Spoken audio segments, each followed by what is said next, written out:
Welcome to H. Potter. Today we bring you an unforgettable story. What if the veil of death shattered when baby Harry touched it and 1,000 ancient wizards swore him loyalty? Loving our content? Smash that like button and join our family by subscribing.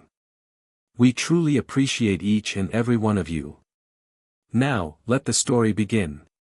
Chapter 1, The Shattered Veil. The night exploded with green light. James Potter fell first, his body crumpling at the foot of the stairs. Lily Potter's screams echoed through the cottage as she barricaded herself in the nursery, cradling her son against her chest. Not Harry. Please, not Harry. Voldemort's high, cold laugh cut through her pleas. Stand aside, you silly girl. Take me instead. This is my final warning. Please. Have mercy. Another flash of green light filled the nursery. Lily collapsed to the floor, her red hair splaying across the wooden boards. Baby Harry stood in his crib, tiny hands gripping the rails, green eyes wide and uncomprehending. Voldemort raised his wand, pointing it directly at the child's forehead. Avada Kedavra. The killing curse shot toward Harry, but something extraordinary happened. The moment the green light touched Lily's lingering protection, a blinding white dome erupted around the child. The curse rebounded, but instead of striking Voldemort, it created a swirling vortex of magical energy. Baby Harry vanished. The Dark Lord's scream of rage was the last sound in Godric's Hollow before the cottage's upper floor exploded. Miles away, deep beneath London in the Department of Mysteries, a ripple disturbed the air. The unspeakables working the night shift felt it, a surge of wild magic unlike anything they'd experienced. In the death chamber, the ancient archway with its tattered black veil began to pulse with light. Baby Harry materialized on the stone dais, still in his pajamas, a trickle of blood running from the fresh lightning-shaped cut on his forehead. He tottered unsteadily toward the whispering veil, drawn by voices that sounded almost like his mother's. Merlin's beard. There's a child in the chamber. An unspeakable rushed forward, but he was too late. Harry's tiny fingers touched the ancient fabric. The veil didn't just move, it shattered. The black material disintegrated into dust, and the stone archway cracked down the middle with a thunderous boom. Light erupted from the broken portal, blinding, multicolored light that spilled across the chamber floor. And through the light came people. Hundreds of them. Then more. Men and women of every age and ethnicity, dressed in robes and garments from countless historical periods. Some carried staffs, others wands of designs lost to time. They stepped through the broken archway, filling the chamber beyond capacity, their faces alight with awe and disbelief. The unspeakables drew their wands, but they were hopelessly outnumbered. The department's alarms blared throughout the ministry. Baby Harry sat on the dais, sucking his thumb, seemingly unconcerned by the chaos erupting around him. An ancient wizard with a flowing white beard and robes embroidered with celestial symbols stepped forward. His eyes widened when he saw Harry. The child, he said in a language that hadn't been spoken for millennia, yet everyone present understood. The one from the prophecy of 7 stars. A witch with dark skin and elaborate gold jewelry knelt beside Harry. The sundering child, she whispered in wonder. Just as foretold by the Oracle of Songhai. More ancient wizards and witches gathered around Harry. Some touched his scar, others cast diagnostic spells of magic long forgotten. He bears the mark, said a wizened Asian man carrying a staff carved with dragons. He has broken the eternal divide, just as the 8 scrolls predicted. The first ancient wizard raised his hands. I, Merlin of Camelot, pledge my magic and loyalty to this child, who has freed us from the void between worlds. One by one, the ancient wizards and witches knelt before baby Harry, each swearing fealty in their native tongues. 1,000 magical oaths filled the chamber, creating a nexus of power that made the very foundations of the ministry tremble. When the Minister for Magic arrived with a contingent of Aurors, they found the unspeakable standing guard over the broken archway, and no sign of Harry Potter or the ancient wizards who had emerged from beyond the veil. 7 years later, high in the mountains of an unplottable location, Harry Potter raced down a stone corridor, his trainer squeaking against the polished floor. "You're late, young master," called Zhang Wei, the Chinese alchemist, adjusting his jade-inlaid spectacles as Harry skidded around the corner. "Sorry. I was practicing fire manipulation with Akachi and lost track of time." Harry's hair stuck up in all directions, slightly singed at the tips. The ancient alchemist shook his head. "Punctuality transcends culture and time, Harry. Even the emperor of the Ming dynasty was never late for his alchemy lessons." "Yeah, but he probably didn't have to learn 17 different magical traditions before breakfast," Harry grumbled, taking his place at the workbench. The room was a fusion of East and West, delicate porcelain containers alongside iron cauldrons, bamboo implements next to silver knives. The walls were lined with ingredients that hadn't been seen in the modern wizarding world for centuries. Zhang Wei tapped a jade mortar with his wand. "Today we will continue your education in the 5-phase transmutation. You've mastered water to wood. Now we attempt wood to fire." Harry rolled up his sleeves. "Let me guess, don't blow up the laboratory this time." "Preferably not." The alchemist's eyes crinkled with amusement. "Lord Merlin is still repairing the astronomy tower from your last enthusiasm." Harry grinned and reached for a vial of amber liquid. For a child of 8, his movements were remarkably precise and confident. He measured 3 drops into the mortar, added crushed willow bark, and began grinding with practiced motions. "Tell me the principle behind the transformation," Zhang Wei instructed, watching closely. "Wood contains potential fire," Harry recited, not pausing in his work. "We're not creating fire but releasing what's already there. The transformation isn't about changing the essence, but revealing it." "And the danger?" "If I force the transformation, I'll get fire but lose control. If I'm too gentle, the process stalls at smoke." Harry added a pinch of red powder. "Magic isn't about dominating elements but dancing with them." Zhang Wei nodded approvingly. "Your understanding grows, young master." Harry's forehead creased in concentration as he held his hand over the mixture. He didn't use a wand. Many of his teachers insisted on wandless magic first, believing tools should enhance innate ability, not replace it. The mixture began to glow, then smoke, then tiny flames leapt up, dancing across the surface without consuming the ingredients. "Excellent." Zhang Wei clapped his hands. "You've achieved stable transformation without." A tremendous boom shook the fortress, rattling the bottles on the shelves. Harry's flames flared momentarily before he regained control. "That wasn't me this time," Harry said, looking up. The heavy doors burst open. Karatakis, the Celtic battle mage with intricate blue tattoos covering his arms, stood in the entrance. "Council chamber, now. We have an uninvited guest." Harry carefully extinguished his alchemical fire. "Who?" "Albus Dumbledore," Karatakis growled. "And he's asking for you." The council chamber was an architectural impossibility, a perfect dome with no visible supports, its ceiling enchanted to show the true sky above the fortress. Concentric circles of stone seats descended toward a central platform where matters of importance were discussed. Today, most of those seats were filled with ancient wizards and witches.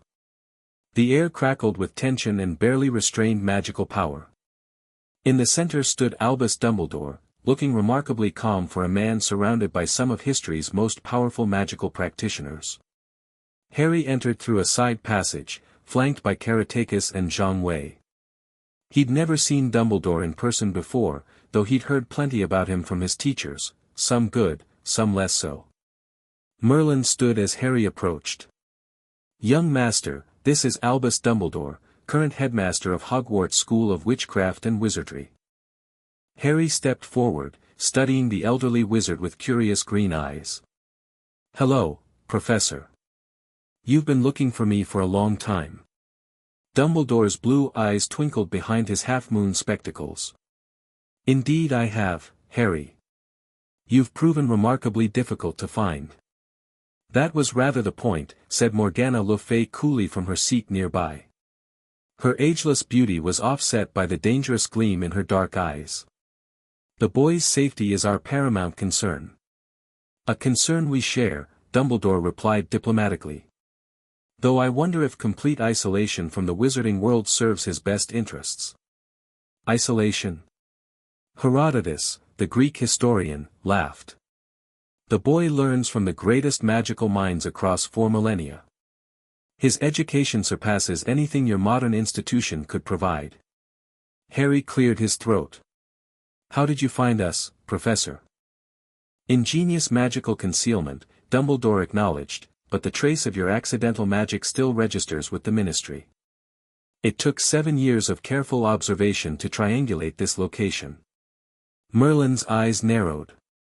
And now that you have found us? I come with information, not demands, Dumbledore said. Harry's godfather, Sirius Black, has recently been exonerated. He was wrongfully imprisoned for betraying your parents, Harry.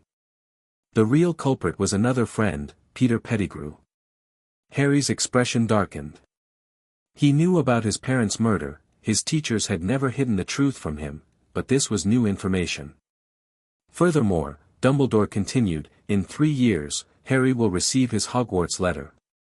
As his magical guardians, you should be aware that his name has been down since birth. He receives magical education far beyond your curriculum, Akachi said, her gold jewelry catching the light as she gestured dismissively. But not among children his own age, Dumbledore pointed out gently. Not among those who will shape the wizarding world he will one day inherit. Harry looked thoughtful at this. For all the wonders of living with ancient wizards, he had never had a friend his own age. The prophecy, began an elderly witch from the 3rd row. We have discussed this, Merlin cut her off. Harry will decide his own path. All eyes turned to the young boy. Even at 8, he stood straight-backed and confident under their gaze. I want to meet my godfather, Harry said decisively. And when I'm 11, I want to see Hogwarts for myself before making any decision. Dumbledore smiled. A wise approach, Harry. We'll establish a secure method of communication, Merlin said, clearly bringing the audience to a close. Herodotus will contact you regarding the meeting with Sirius Black. Dumbledore bowed slightly. Thank you for your time. And Harry? Your parents would be very proud of the young man you're becoming. As the wizard was escorted out, Harry remained in the chamber, thoughtful. For the first time, the wider world beyond his hidden fortress felt real and tantalizingly close. Focus, Harry. Feel the earth beneath you. Karatakis shouted, his voice carrying across the training grounds. Harry stood barefoot on the rocky soil, eyes closed, arms extended. Sweat beaded on his forehead despite the cool mountain air. Around him, small pebbles and rocks began to hover, defying gravity. Good, the Celtic warrior continued. Now move with intent. Harry thrust his right hand forward. The stones shot in that direction, pummeling a wooden target with enough force to splinter it. He spun, gathering another wave of earth from the ground and launching it at a second target. Better. Karatakis approached, his blue tattoos glowing faintly with magical energy. Your connection to earth is strong, but you still think too much. Magic should flow like breath, like blood. It's easier with fire, Harry admitted, wiping his brow. Or air. Each element has its nature. Earth is stubborn, resistant. It demands respect. The battlemage picked up a handful of dirt, letting it sift through his fingers. When Romans invaded our lands, they brought their Latin incantations and rigid wandwork. We defeated them by becoming one with the elements, not by commanding them. Harry nodded, absorbing the lesson. At 9 years old, his magical education spanned traditions most modern wizards didn't know existed. While children his age were experiencing their first accidental magic, he was learning to control and channel raw elemental forces. Again, Karatakis ordered. This time, feel the difference between stone and soil, between sand and clay. Each speaks its own language. Harry closed his eyes, extending his awareness into the ground. This time, he didn't just lift the stones, he separated them by type. Granite to his left, limestone to his right, quartz crystals hovering directly in front. With a complex gesture, he sent each type in different patterns, creating a swirling dance of earth before compressing them back into the ground. Excellent. Karatakis clapped him on the shoulder. You're learning to listen before commanding. That's, Harry. Morgana's voice interrupted them. She strode across the training grounds, her dark robes billowing despite the lack of wind. You have a visitor. Harry's eyes lit up. Serious? Yes. He's waiting in the eastern atrium. She eyed the state of his training clothes. Perhaps clean up first. First impressions matter, especially with family. 20 minutes later, Harry entered the eastern atrium, a sun-drenched space with living plants climbing crystal columns. A dark-haired man paced nervously near the fountain at the center. He stopped abruptly when he saw Harry. James, he whispered, then shook his head. No, Harry. Merlin, you look just like your father. Harry approached carefully. Except my eyes. I have my mother's eyes. That's what Herodotus tells me. Yes. Sirius seemed to struggle for words. Your eyes are all lily. He cleared his throat. I'm Sirius Black. Your godfather. I'm sorry I wasn't there for you, Harry. I should have been, but I made terrible mistakes after your parents died. You tried to catch the man who betrayed them, Harry said. Dumbledore told us what happened. Not well enough, apparently. Sirius ran a hand through his hair. 7 years in Azkaban gave me plenty of time to replay that night, to think of all the ways I should have done things differently. Harry stepped closer. Akachi says dwelling on past errors without learning from them is like drinking poison and expecting your enemy to die. Sirius barked a surprised laugh. Smart woman, this Akachi. I'd like to meet her. You can meet all of them, Harry offered. They're my family now. But I'd like you to be family too. Sirius's eyes shone with unshed tears. I'd like nothing more, Harry. Harry hesitated only briefly before stepping forward and hugging his godfather. Sirius froze in surprise, then wrapped his arms around the boy, holding on as if afraid he might disappear again. From the doorway, Merlin watched with a thoughtful expression. The circle of Harry's connections to the modern wizarding world was growing. The ancient wizard wasn't sure if that was cause for celebration or concern. On Harry's 10th birthday, the fortress was abuzz with activity. Wizards and witches from across time prepared various celebrations, each according to their own traditions.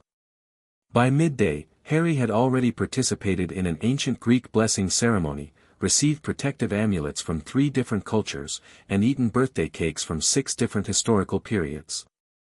The Romans really didn't understand dessert, he complained good-naturedly to Herodotus as they walked toward the library. That honey cake was like eating sweetened rocks. They valued durability in all things, the historian replied with a chuckle. Their magical practices reflected the same philosophy, built to last, not necessarily to enjoy. They entered the vast library, a space that would have made even the most dedicated scholar weep with joy. Tens of thousands of scrolls, books, and tablets lined the walls, many containing magical knowledge lost to the modern world. Your gift awaits inside, Herodotus said, gesturing toward a table where Merlin stood beside an ornate wooden chest. Harry approached curiously. His birthday gifts from the council members were always educational rather than frivolous, and often challenging. Harry, Merlin greeted him. 10 years old. A significant milestone in many magical traditions. Not in Celtic tradition, Harry pointed out. Karatakis says 13 is when real training begins. Indeed. Every culture has its markers of development. Merlin opened the chest. Today's gift requires explanation. It comes not from any single teacher but from all of us. Inside the chest lay a silvery cloak. Is that? Harry began. Your father's invisibility cloak, Merlin confirmed. Retrieved from Albus Dumbledore's possession. Harry reached for it with reverent fingers. How did you get it? We asked, Merlin said simply. With sufficient firmness. Herodotus coughed discreetly. What Lord Merlin means is that 14 council members appeared in Dumbledore's office last week. The negotiation was brief but productive. Harry lifted the cloak, feeling its impossible lightness. This was my dad's. And his father's before him, back countless generations, Merlin said. It's no ordinary invisibility cloak, Harry. Most fade or tear with time. This one has remained perfect for centuries. It's a halo, Harry whispered, remembering his lessons in magical artifacts. Merlin's eyebrows rose slightly. You recognize its significance. Good. The tale of the three brothers is more than just a children's story.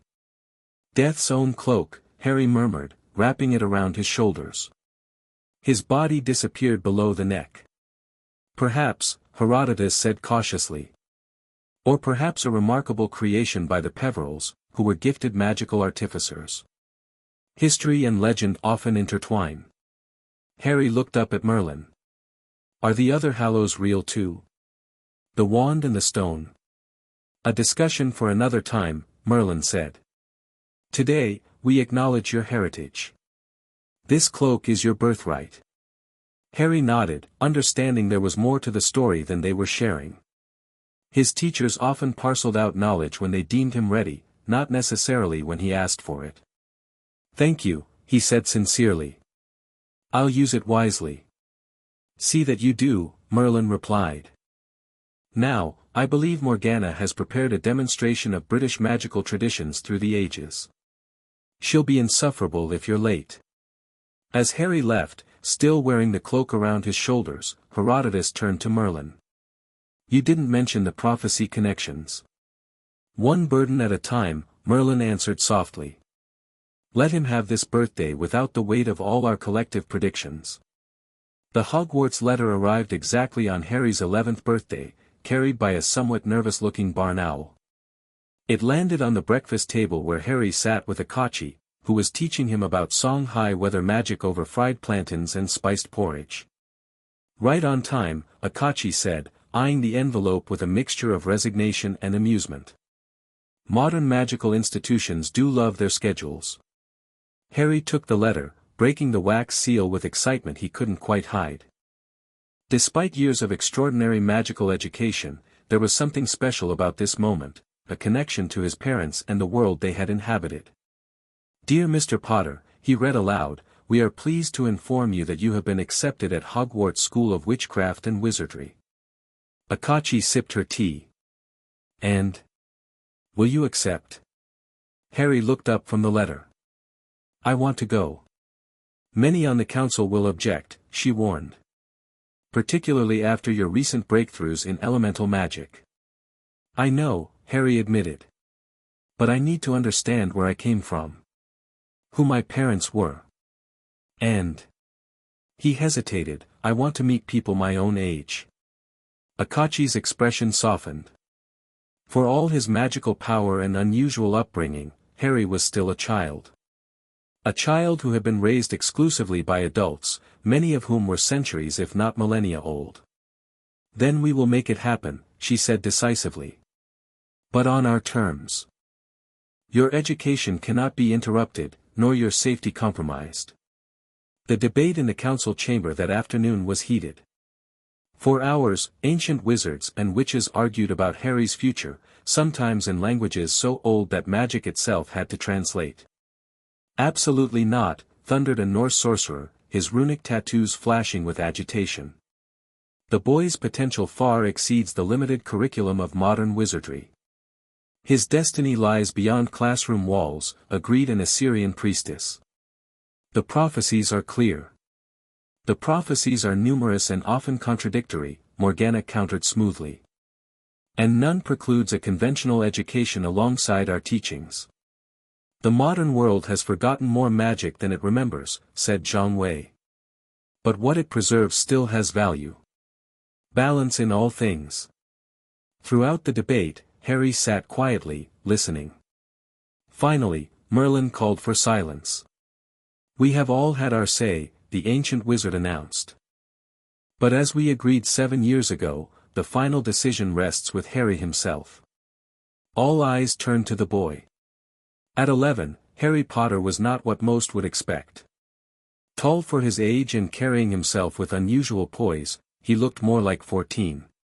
His famous scar was visible through his unruly black hair, but it was his eyes that caught attention, bright green and filled with a confidence that came from being raised by the most powerful magical beings in history. I will attend Hogwarts, Harry stated clearly, his voice carrying through the chamber. But I'll continue my studies with you during holidays and through magical correspondence. And I'll need access to the fortress library remotely. Murmurs broke out among the council members. Furthermore, Harry continued, I want to bring Wizarding Society's knowledge back to the council. You've been isolated from the modern world for too long. Magic evolves.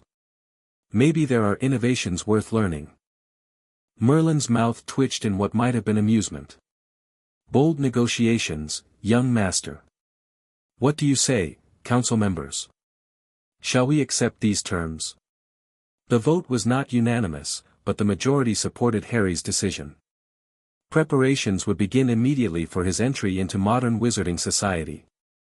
Diagon Alley had never seen anything quite like it. Harry Potter, the boy who lived, missing for a decade, walking down the cobblestone street accompanied by Merlin himself, along with a striking African sorceress and a Celtic warrior whose blue tattoos seemed to move of their own accord.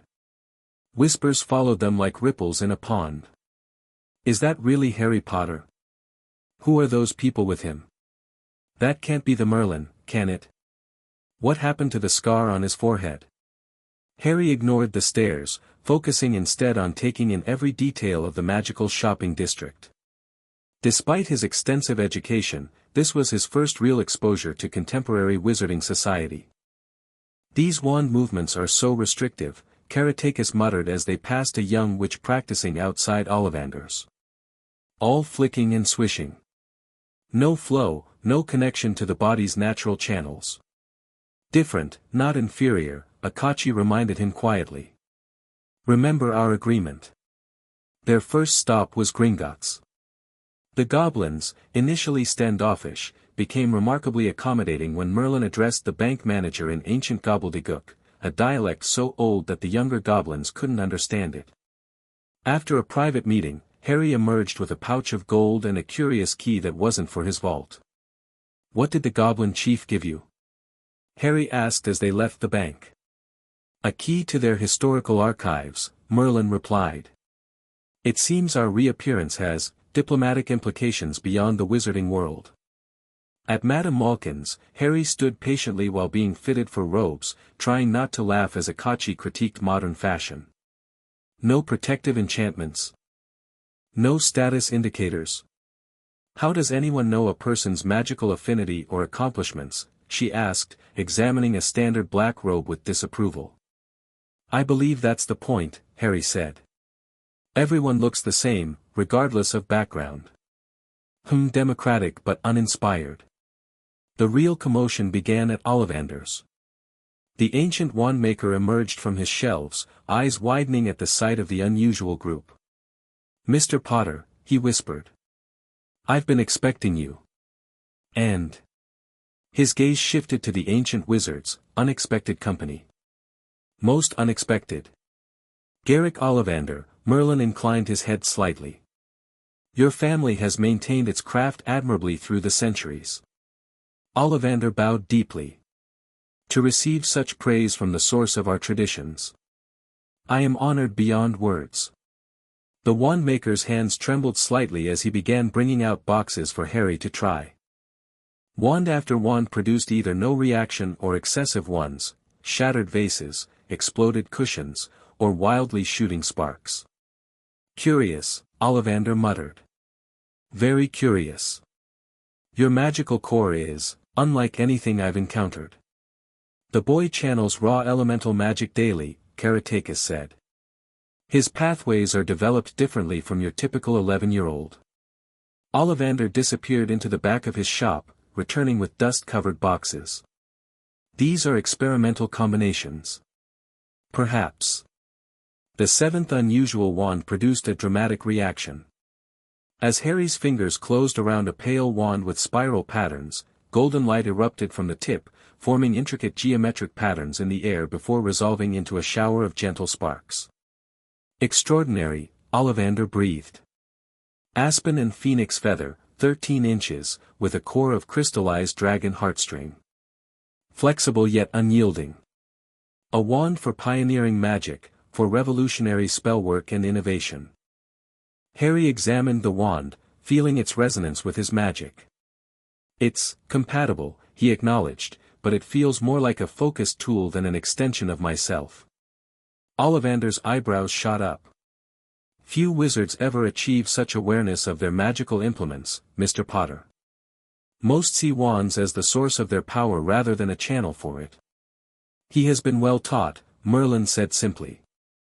Their final stop was Flourish and Blots, where Harry eagerly examined contemporary magical texts while Akachi and Merlin evaluated the state of modern magical scholarship. Their transfiguration theory has advanced nicely, Merlin admitted, flipping through an advanced textbook. This animagus transformation process is quite elegant. But their defensive magic lacks innovation, Akachi countered, showing him a defense against the dark arts text. Still using the same shield charms from 8 centuries ago. As Harry browsed the shelves, a young girl with bushy brown hair reached for the same book he was examining. Oh. Sorry, she said, withdrawing her hand. You were here first. It's fine, Harry replied, handing her the book. Are you starting Hogwarts too? Her eyes widened. Yes. I'm Hermione Granger. I'm ever so excited. I've learned all our course books by heart, of course. I just hope it will be enough. I'm from a non-magical family, you see. I'm Harry, he said, deliberately omitting his last name. And knowing the books is a good start, but magic isn't just about memorization. It's about feeling the connections between yourself and the world around you. Hermione looked intrigued. That's not mentioned in any of the textbooks. Most important things aren't written down, Harry said with a smile. Maybe we can talk more on the train to Hogwarts. I'd like that, she replied, looking genuinely pleased at the prospect of a friend. As they left the bookshop, Harry noticed a large crowd gathering outside the magical menagerie. At the center stood a family of redheads, the youngest boy clutching a rat that was emitting strange purple smoke from its ears. Scabbers has never done anything like this before, the boy was saying frantically to his mother. He just started smoking when that man walked by. Karatakis narrowed his eyes, studying the rat. Curious reaction for a common rodent.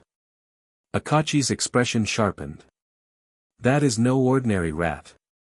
Before Harry could ask what they meant, Merlin steered him firmly away. Another time, Harry. We have much to prepare before September 1st. As they walked away, Harry glanced back at the commotion. Something about that rat bothered him, but he couldn't place why. The thought was quickly forgotten as they continued their shopping, unaware that the seemingly insignificant incident would have major repercussions in the months to come. Platform 9 3/4 buzzed with the usual start-of-term excitement. Parents fussed over children, owls hooted indignantly in their cages, and the Hogwarts Express gleamed scarlet against the morning light. When Harry Potter walked through the barrier, conversations faltered and heads turned. The boy himself was remarkable enough, confidence in his stride, unusual intensity in his green eyes, but his entourage caused the real stir. 6 ancient wizards accompanied him, each dressed in a curious blend of their original historical garb and modern adaptations. Merlin led the group, his traditional blue robes now cut in a more contemporary style. Morgana wore an elegant black suit that somehow retained the essence of her medieval gowns. Karatakis had reluctantly foregone his ceremonial furs for a leather jacket that still displayed the edges of his magical tattoos. Remember our agreement, Merlin was saying to Harry. Weekly communication through the enchanted journal. The fortress library is accessible through the medallion if needed. And in case of emergency, break the red crystal. I know, Harry finished with a smile. I'll be fine. Hogwarts is supposedly one of the safest places in Britain. Supposedly, Morgana said dryly. Its defenses are impressive but outdated. We've added our own protections to your trunk and personal items. Harry nodded, scanning the platform. He spotted the bushy-haired girl from the bookshop already boarding the train, and nearby, the red-headed family from outside the magical menagerie. The youngest boy was still carrying the rat, which looked normal today, with no signs of purple smoke. It's time, Akachi said gently. The train leaves soon. Harry turned to his unusual family. For all their power and ancient wisdom, he could see the same anxiety that other parents displayed, just better concealed. I'll make you proud, he promised. You already do, Akachi replied, embracing him briefly. Each of his mentors said goodbye in their own way, Merlin with a formal bow that contained genuine affection, Zhang Wei with a small jade pendant for clarity of thought, Karatakis with a warrior's clasp of forearms, and Morgana with a kiss on the forehead that left a subtle protective enchantment. One last thing, Herodotus said, handing Harry a small leather-bound book. Not all history is recorded accurately. This journal contains truth where your textbooks may contain myths, particularly about certain founding members of Hogwarts. Harry tucked the book away, suspecting it contained Herodotus's first-hand accounts of historical figures like the Hogwarts founders. The Greek historian's habit of setting the record straight was well known among the council. As Harry boarded the train, he felt a complex mixture of emotions, excitement about the adventure ahead, trepidation about fitting in with children his own age after his unusual upbringing, and a strange sense that he was crossing a significant threshold in his life. He found an empty compartment and settled in, watching through the window as his ancient guardians stood on the platform. They made a striking group, powerful, dignified, and utterly out of place among the modern wizarding families. Yet as the train began to move, Harry saw Karatakis break character to wave enthusiastically, making him laugh. The door to his compartment slid open, revealing the red-headed boy with the rat. "Anyone sitting here?" he asked, pointing to the empty seat opposite Harry. "Everywhere else is full." "Help yourself," Harry replied. The boy sat down, glancing out the window at the ancient wizard still visible on the platform. "Were those people with you? They look intense." "They're my family," Harry said simply. "Right. I'm Ron, by the way. Ron Weasley. Harry Potter." Ron's eyes widened. "Blimey. Are you really? Do you have the, you know?" He gestured to his forehead. Harry pushed back his hair to reveal the lightning scar, now much fainter than it had been in his early childhood. "It's not much to look at anymore. Akachi and Zhang Wei developed a healing regimen that reduced it." "Who?" "My teachers," Harry explained. "I've been learning magic from them since I was little." Ron looked confused. "But underage wizards aren't allowed to use magic outside school." "That rule is relatively recent," Harry said. "And technically, I haven't been in British magical jurisdiction until now." Before Ron could ask more questions, the compartment door opened again. Hermione Granger stood there, already wearing her Hogwarts robes.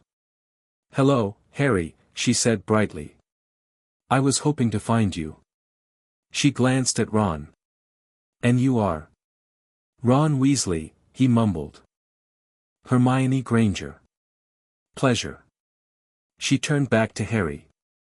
"I've been thinking about what you said in the bookshop, about magic being about connections.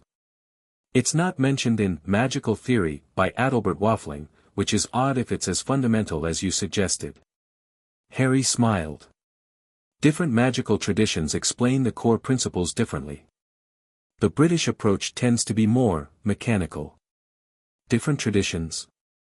Hermione sat down, clearly intrigued. "Like from other countries?" "And other times," Harry added. Magic has been practiced for thousands of years, but most modern wizards only study the last few centuries of development. That's so fascinating. Are there books on these older traditions? Few that are accessible, Harry said. But I could show you some basics, if you'd like. Ron looked between them, bewildered.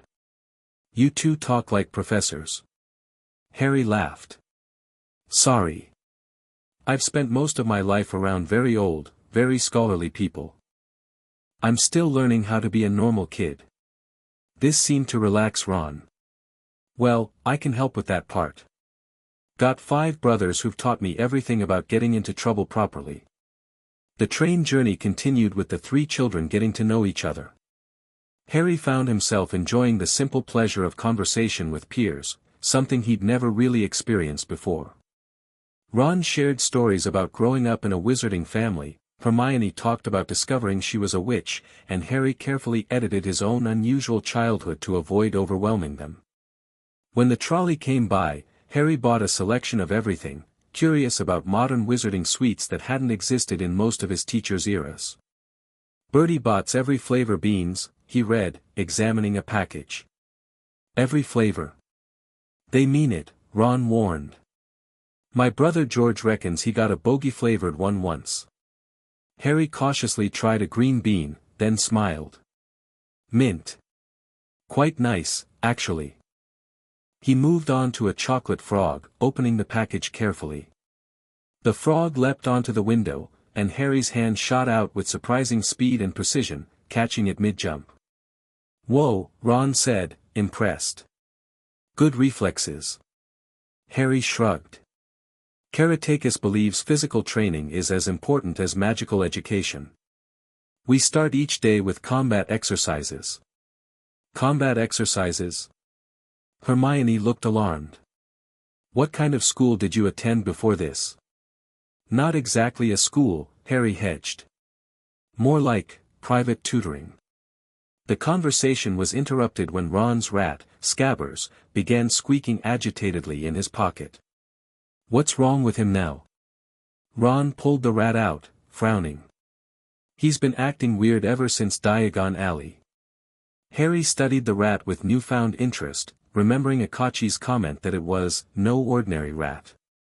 He reached into his trunk and removed a small crystal lens Herodotus had given him for examining magical artifacts. May I? He asked Ron, who nodded curiously. Harry held the lens to his eye and looked at Scabbers. Through the crystal, he could see a faint humanoid outline surrounding the rat, the unmistakable signature of an animagus. Ron, he said carefully, how long has your family had this rat? Dunno. He was Percy's before he was mine. Maybe 10 years. Rats don't usually live that long, Hermione pointed out. Harry lowered the lens, mind racing. Does he have any unusual features? Just a missing toe on his front paw, Ron said, turning Scabbers over to show them. Otherwise he's dead boring. Sleeps all day. Harry remembered the conversations after his Diagon Alley trip, how Merlin and Akachi had been unusually interested in reports about Sirius Black's case. Something about a finger being the only part found of Peter Pettigrew. I think, Harry said slowly, we should show your rat to a professor when we get to Hogwarts. Why? Ron looked bewildered. Just a hunch, Harry replied, not wanting to alarm his new friend without proof. But if I'm right, Scabbers might be more interesting than you think. The Great Hall fell silent when Harry Potter's name was called for sorting. The whispers that had followed him since platform 9 3/4 crescendoed and then died as he walked confidently to the stool where the ancient hat waited. Professor McGonagall placed the sorting hat on his head, and immediately Harry felt a presence trying to sift through his thoughts. Well, said a small voice in his ear. What have we here? Oh my. I haven't encountered minds like these since the founders themselves. Multiple occlumency shields. At your age? Extraordinary. Harry smiled slightly. Morgana had trained him extensively in mental defense, considering it as fundamental as breathing. You've been raised by them, the hat continued, awe evident in its tone. The ancients. The ones from beyond the veil. I thought that was just a rumor, but it's true. You've learned from Merlin himself. And others even older. Are you going to sort me, Harry thought with amusement, or just catalog my teachers? Patience, Mr. Potter. You're a unique case. Let me see, courage in abundance, certainly. A sharp mind too, with knowledge far beyond your years. Loyalty to those who've earned it. And ambition, oh yes, cultivated carefully by those ancient minds. The hat seemed to be taking longer than it had with other students. The hall remained silent, watching with growing curiosity. The question isn't where you belong, the hat finally said. You could excel in any house. The question is where you would best serve your destiny. I wasn't aware sorting involved destiny, Harry thought dryly. For most, it doesn't. But you're not most students, are you? I see the prophecies that surround you, not just the one Dumbledore knows, but older ones, deeper ones. Fascinating contradictions. Harry tensed slightly. My teachers believe I should make my own path. Wise advice, the hat agreed. Very well, if I must choose, you would do well in Slytherin, with your affinity for ancient magic and leadership, but I think, for balance and for what lies ahead. Gryffindor. The hat shouted the last word to the entire hall. The Gryffindor table erupted in cheers, though Harry noticed Dumbledore watching him with heightened interest from the high table. As Harry joined the Gryffindor table, taking a seat beside Ron, who'd been sorted earlier, he felt a curious sense of rightness. For all his unusual upbringing and extraordinary education, there was something deeply satisfying about participating in this normal rite of passage. The sorting continued, and eventually Dumbledore stood to make his start-of-term announcements. Harry listened with half an ear, more interested in observing the staff table. Professor Quirrell, the nervous-looking defense against the dark arts teacher, particularly caught his attention. Something about the man's magical aura seemed fragmented when viewed through Harry's mage sight, a technique Akachi had taught him for detecting magical signatures. After the feast, as the prefects led the first years to their dormitories, Harry fell into step beside Ron. Your rat, Harry said quietly. Let's talk to Professor McGonagall about him tomorrow. Ron looked puzzled but nodded. If you think it's important. I do, Harry said firmly. Very important indeed. As Harry settled into his four-poster bed that night, listening to the breathing of the other boys in his dormitory, he reflected on the day's events. His first day in modern wizarding society had been eye-opening in many ways. His teachers had prepared him magically, but the social dynamics of children his age were an entirely new challenge. Yet he'd made friends, real friends, not mentors or guardians, and that felt significant. Tomorrow would bring classes, where he would need to carefully balance showing his abilities without revealing their true extent. And there was the matter of Ron's rat, which Harry increasingly suspected was the supposedly dead Peter Pettigrew in disguise. With those thoughts swirling in his mind, Harry closed his eyes. His last conscious action was to reinforce the protective wards his teachers had taught him to cast around his bed, not out of fear, but from habit. In the fortress of the ancient wizards, constant magical vigilance wasn't paranoia, it was simply how one lived. Chapter 2, The Council of Ages. Harry woke before his roommates, a habit ingrained from years of dawn training with Karatakis. The Gryffindor dormitory felt strange, comfortable but ordinary compared to his room in the ancient fortress with its enchanted ceiling that showed the actual stars, not an illusion. He slipped from bed and pulled his trunk closer. Unlike the standard Hogwarts trunks, his was covered in intricate runes and symbols from dozens of magical traditions. He pressed his palm against a circular pattern on the lid, and a hidden compartment slid open. Inside sat a leather-bound journal with opal inlays, his communication link to the council. First report, Harry whispered, touching the blank page. Words immediately appeared in Herodotus's precise handwriting. Good morning, young master. How fares Hogwarts? Harry picked up a quill and wrote back, sorting went as expected, Gryffindor.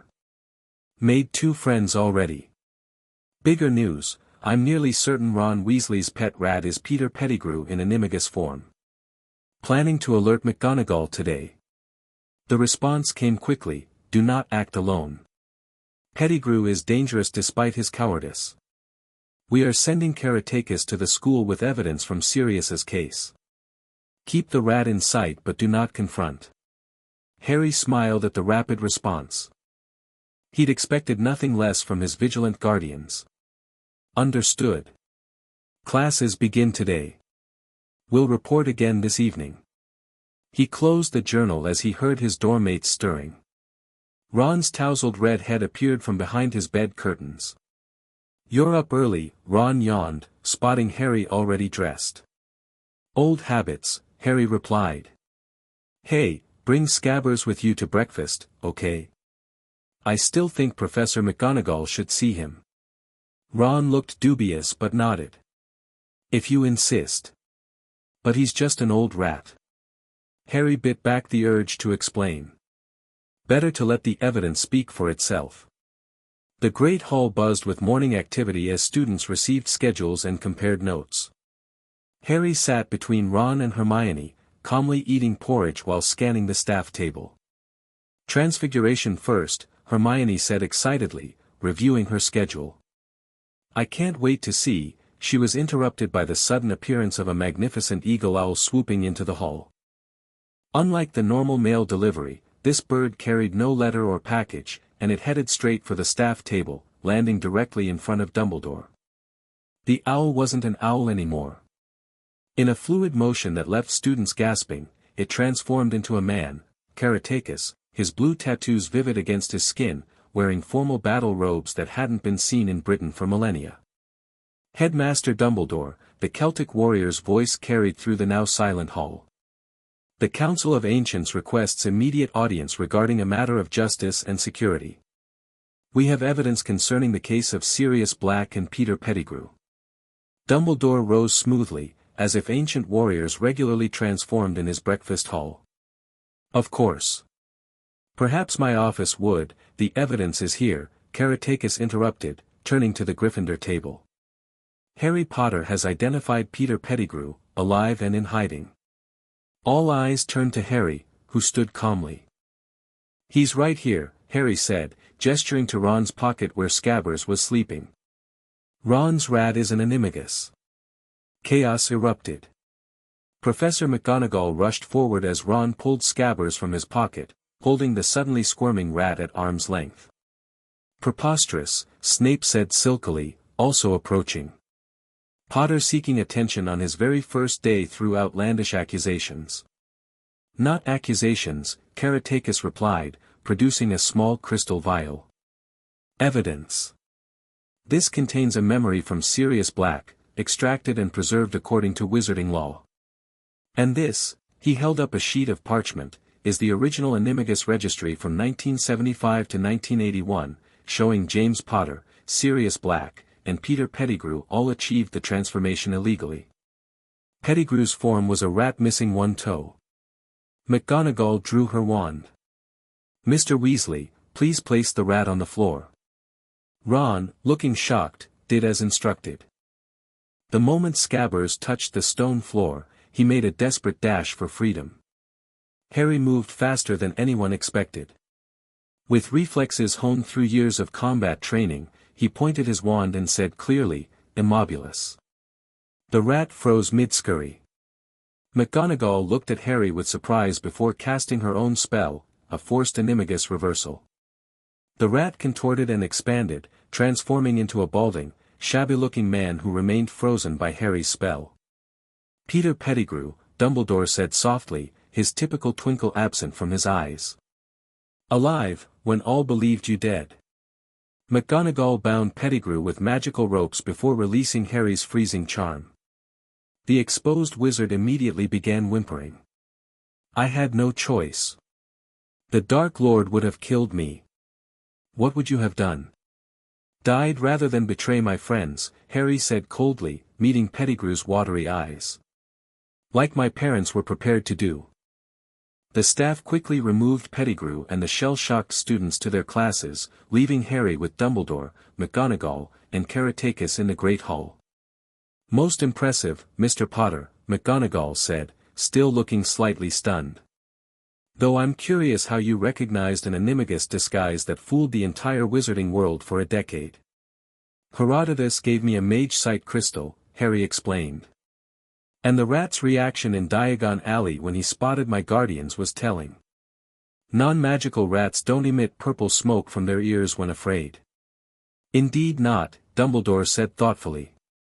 "It seems your education has been most thorough." "Which brings us to the next matter," Caractacus interjected. "Harry's continued education beyond Hogwarts curriculum. The Council has prepared a formal proposal for your consideration." He withdrew a scroll bound with silver thread and placed it on the table.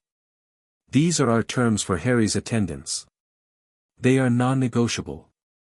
McGonagall bristled at his tone, but Dumbledore merely unrolled the scroll, scanning its contents with raised eyebrows.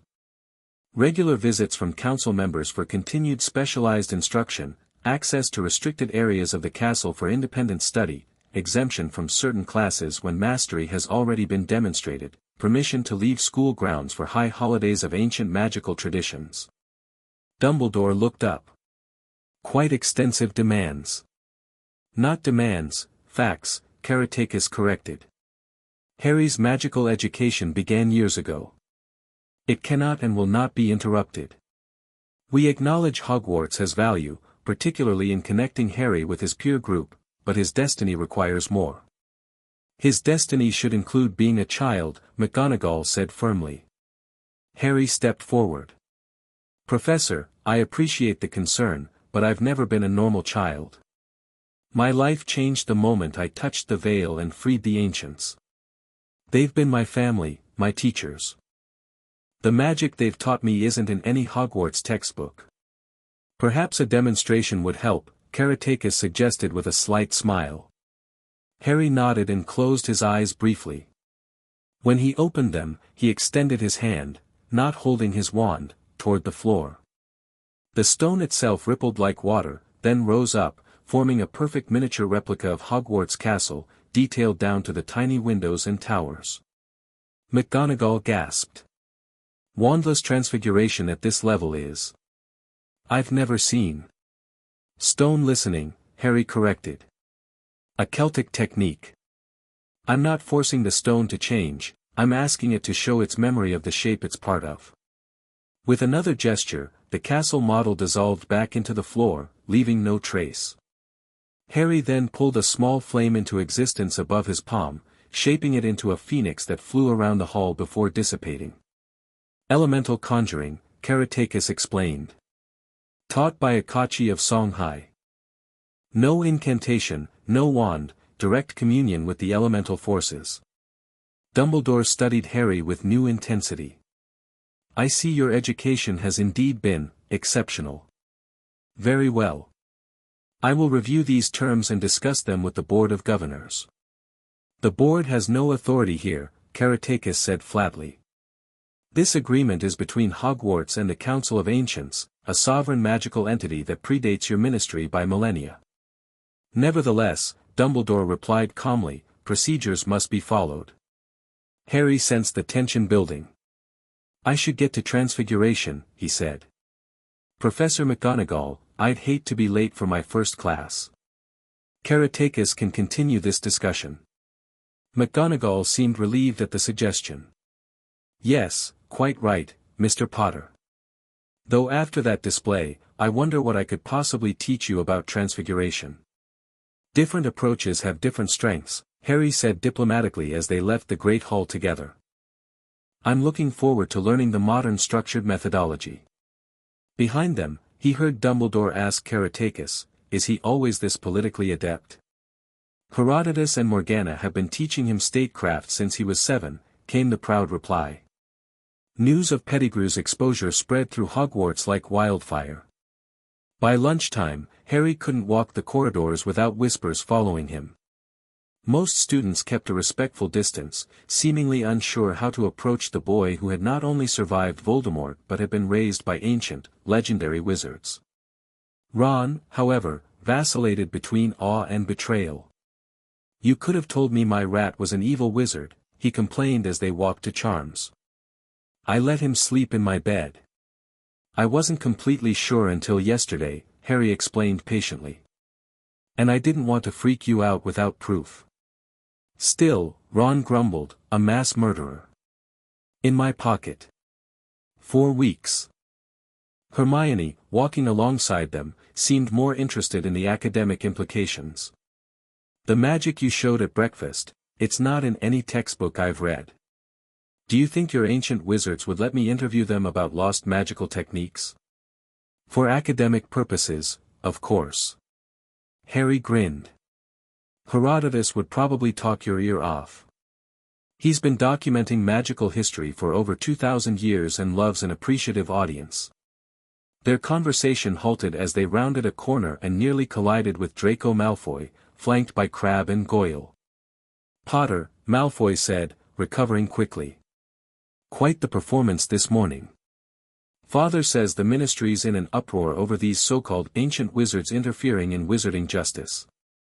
Your father's welcome to discuss his concerns directly with Morgana Le Fay," Harry replied pleasantly. Though fair warning, she once turned a Roman senator into a toad for questioning her authority.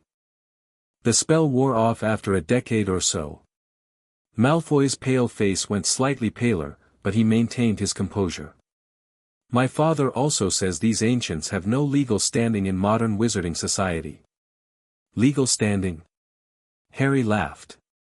"They were practicing magic when your ancestors were still figuring out which end of a stick made fire. But hey," his tone shifted to conciliatory, "we don't have to be enemies, Draco. New world, new rules. Maybe it's time for new alliances too." Something calculating flickered in Malfoy's eyes. "Perhaps. We should talk, Potter. Without your entourage." He glanced dismissively at Ron and Hermione. "My friends stay," Harry said firmly. "Any conversation worth having includes them. Suit yourself." Malfoy shrugged and walked away, Crabbe and Goyle lumbering after him. Ron stared at Harry. "Were you seriously making nice with Malfoy?" "I'm keeping options open," Harry replied. "Morgana always says, build bridges before you need to cross them." "These ancient wizards of yours have interesting sayings," Hermione noted. Harry smiled. "You have no idea." By afternoon, Harry's demonstration of advanced magic had traveled beyond Hogwarts. During herbology, a Ministry owl arrived for Professor Sprout, who read the message with a frown. "Mr. Potter, you're wanted in the headmaster's office after class. Ministry officials have arrived to discuss matters." Harry nodded, unsurprised. He'd been expecting this since Karatakis's dramatic entrance. After helping Ron repot a particularly stubborn bouncing bulb, he made his way to Dumbledore's office, where the gargoyle stepped aside without him needing to provide a password. Inside, he found Dumbledore seated behind his desk, with Cornelius Fudge, the Minister for Magic, and Dolores Umbridge standing nearby. Also present were Merlin, Akachi, and a severe-looking ancient Roman sorceress named Livia whom Harry knew specialized in magical law. "Ah, Harry, thank you for joining us," Dumbledore said pleasantly, as though they were gathering for tea rather than what was clearly a tense political standoff. "Mr. Potter," Fudge began, twisting his bowler hat in his hands, "most irregular situation, these individuals claiming to be ancient wizards, matter of magical security." "Minister," Harry interrupted politely, "they don't claim to be ancient wizards. They are ancient wizards, freed from the veil of death when I touched it as a baby." Yes, so we've heard," Umbridge simpered with a girlish laugh that set Harry's teeth on edge. "But surely you understand, dear boy, that the Ministry needs to verify such extraordinary claims. These individuals have no documentation, no registration with magical authorities. Your Ministry did not exist when I helped build Camelot," Merlin said calmly. Demanding that we register with you is like a sapling demanding recognition from the ancient forest. Fudge puffed up indignantly. Now see here, Minister, Livia interjected in perfect, slightly accented English, Lex Magica Antiqua establishes clear precedent. When ancient magical entities or individuals return to the corporeal world, they retain all rights and authorities they possessed before passing beyond. This principle was established under Roman magical law and has never been superseded. Roman law has no bearing, Umbridge began. All modern European wizarding law derives from the Lex Magica framework, Livia continued as if Umbridge hadn't spoken. Including British magical law following the Wisingamat Charter of 932 CE, which explicitly recognizes the supremacy of ancient magical covenants. Harry suppressed a smile. This was why Livia had come. Her encyclopedic knowledge of magical legal systems across history made her a formidable advocate. What precisely does the ministry want? Akachi asked, her gold jewelry catching the light as she gestured impatiently. Registration and oversight, Fudge sputtered. These ancient wizards have been operating on British soil for a decade, influencing the boy who lived, performing who knows what kinds of magic. I was not aware that Harry Potter was ministry property, Akachi said coldly. He most certainly is not, Merlin agreed. When the wizarding world abandoned him, leaving him to be raised by magic-hating muggles according to Dumbledore's original plan, we stepped in. We have raised him as our own, taught him magic from a dozen traditions, and prepared him for the destiny that awaits him. What destiny? Fudge asked sharply. Harry stepped forward. That's between me and the council, Minister. But I'm curious, why is the ministry suddenly interested in my welfare now, when they were perfectly content to leave me with relatives who despised magic until a few weeks ago? Umbridge's saccharine smile tightened. The ministry has always had your best interests at heart, Mr. Potter. Then you'll be pleased to know I'm thriving, Harry replied with equal sweetness. Now, is there anything else? I have a potions essay to prepare. Fudge looked to Dumbledore for support, but the headmaster merely gazed back placidly over his half-moon spectacles. This isn't over, Fudge finally said. The ministry will need to establish some sort of regulatory framework for these ancient wizards. The Wisingamat will want to weigh in. We welcome dialogue, Merlin said magnanimously. Perhaps a formal meeting of the Council of Ancients and your Wisingamat? A historic summit, if you will. The suggestion clearly caught Fudge off guard. Well, I suppose, that could be arranged. Excellent, Merlin smiled. We shall prepare a delegation. In the meantime, Harry's education continues as planned, both at Hogwarts and under our tutelage. Recognizing dismissal when he heard it, Fudge gathered himself and his assistant. We'll be in touch, Dumbledore. Potter. With a nod, he departed, Umbridge trailing behind with a last venomous glance at the ancients. When the door closed, Harry turned to his guardians. That went well. Politically inept, that one, Livia sniffed, referring to Fudge. He'd have been eaten alive in the Roman Senate. Nevertheless, Dumbledore interjected, the ministry's concerns are not entirely without merit. 1,000 ancient wizards suddenly appearing in modern Britain does raise legitimate questions of integration and authority. Which is why most remain at the fortress, Merlin replied. Only those with specific purposes interact with the modern world. And what is your specific purpose regarding Harry? Dumbledore asked directly. Harry answered before Merlin could. They're fulfilling prophecies, Professor. Not just the one about Voldemort that you know about, older ones, from multiple magical traditions. I see, Dumbledore leaned forward. And these prophecies say what, exactly? That depends on the tradition, Akachi said. The Songhai Oracle speaks of the sundering child who breaks the eternal divide and commands the wisdom of ages. Babylonian tablets describe he who returns the lost ones to the world of flesh. Norse skalds sang of the twice-marked boy who bridges worlds. Different words, same essence, Merlin added. Harry was destined to free us, and we are bound to guide and protect him.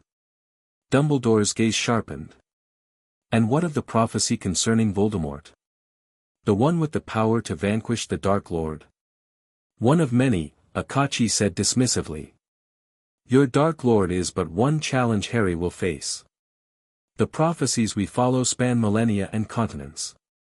Harry, who had been quiet during this exchange, finally spoke. I know about the prophecy, Professor. About Voldemort marking me as his equal, neither living while the other survives. My guardians haven't hidden anything from me. Dumbledore looked troubled. Such burdens should not be placed on children's shoulders. With respect, Harry replied, I stopped being a normal child the night Voldemort killed my parents. The question isn't whether I should bear these burdens, but how I prepare to face them. The Council has ensured I'm ready. Merlin placed a hand on Harry's shoulder. We should return to your classes. Livia will remain to finalize the terms of Harry's attendance. As they left Dumbledore's office, Harry felt the weight of the headmaster's gaze on his back. He knew Dumbledore wasn't an enemy, but the old wizard clearly had his own ideas about Harry's path, ideas that might not align with the Council's plans.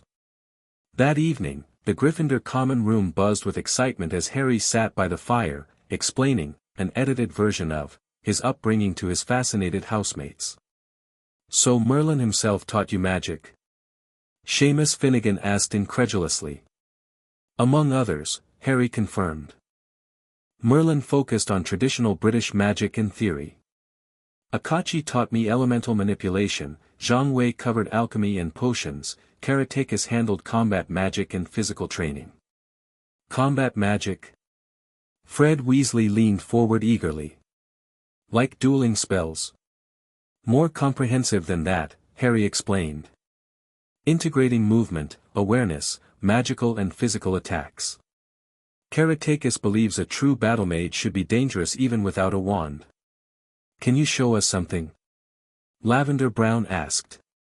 Harry considered, then nodded. Something small. He stood and rolled back the sleeve of his robe. Closing his eyes briefly, he centered himself, then moved his hands in a graceful, precise pattern. The air between his palms began to shimmer, condensing into a miniature whirlwind that he shaped into a spinning sphere. Air manipulation, he explained as his housemates watched, transfixed. The easiest element to work with because it's everywhere. He compressed the spinning air further until it began to glow with a bluish light, then released it upward. The ball of compressed air shot toward the ceiling, exploding into a shower of harmless sparks. The Gryffindors broke into applause. Even Percy Weasley looked impressed. That's not even in the Newt curriculum, he said, adjusting his glasses. Wandless elemental conjuring is considered mastery-level magic. Harry shrugged. Different traditions have different approaches. What's considered advanced in one might be foundational in another. Will you teach us?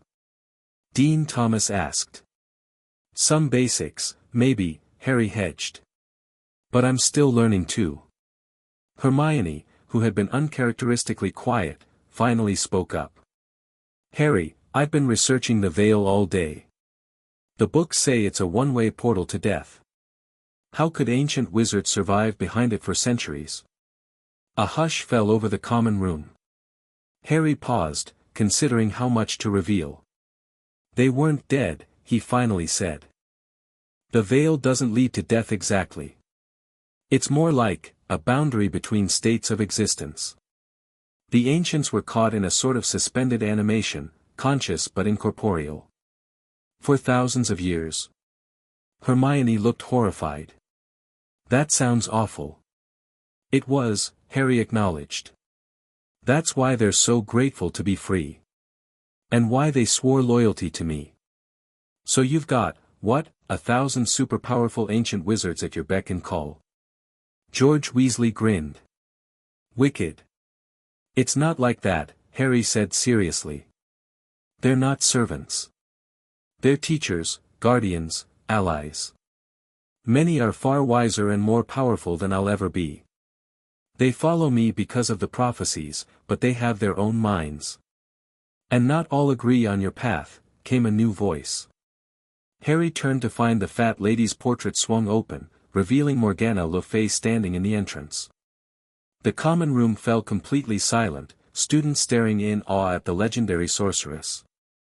Unlike in the morning when she'd worn modern clothing, Morgana now appeared in her traditional garb, an elegant gown of midnight blue with silver embroidery, her raven hair falling loose over her shoulders.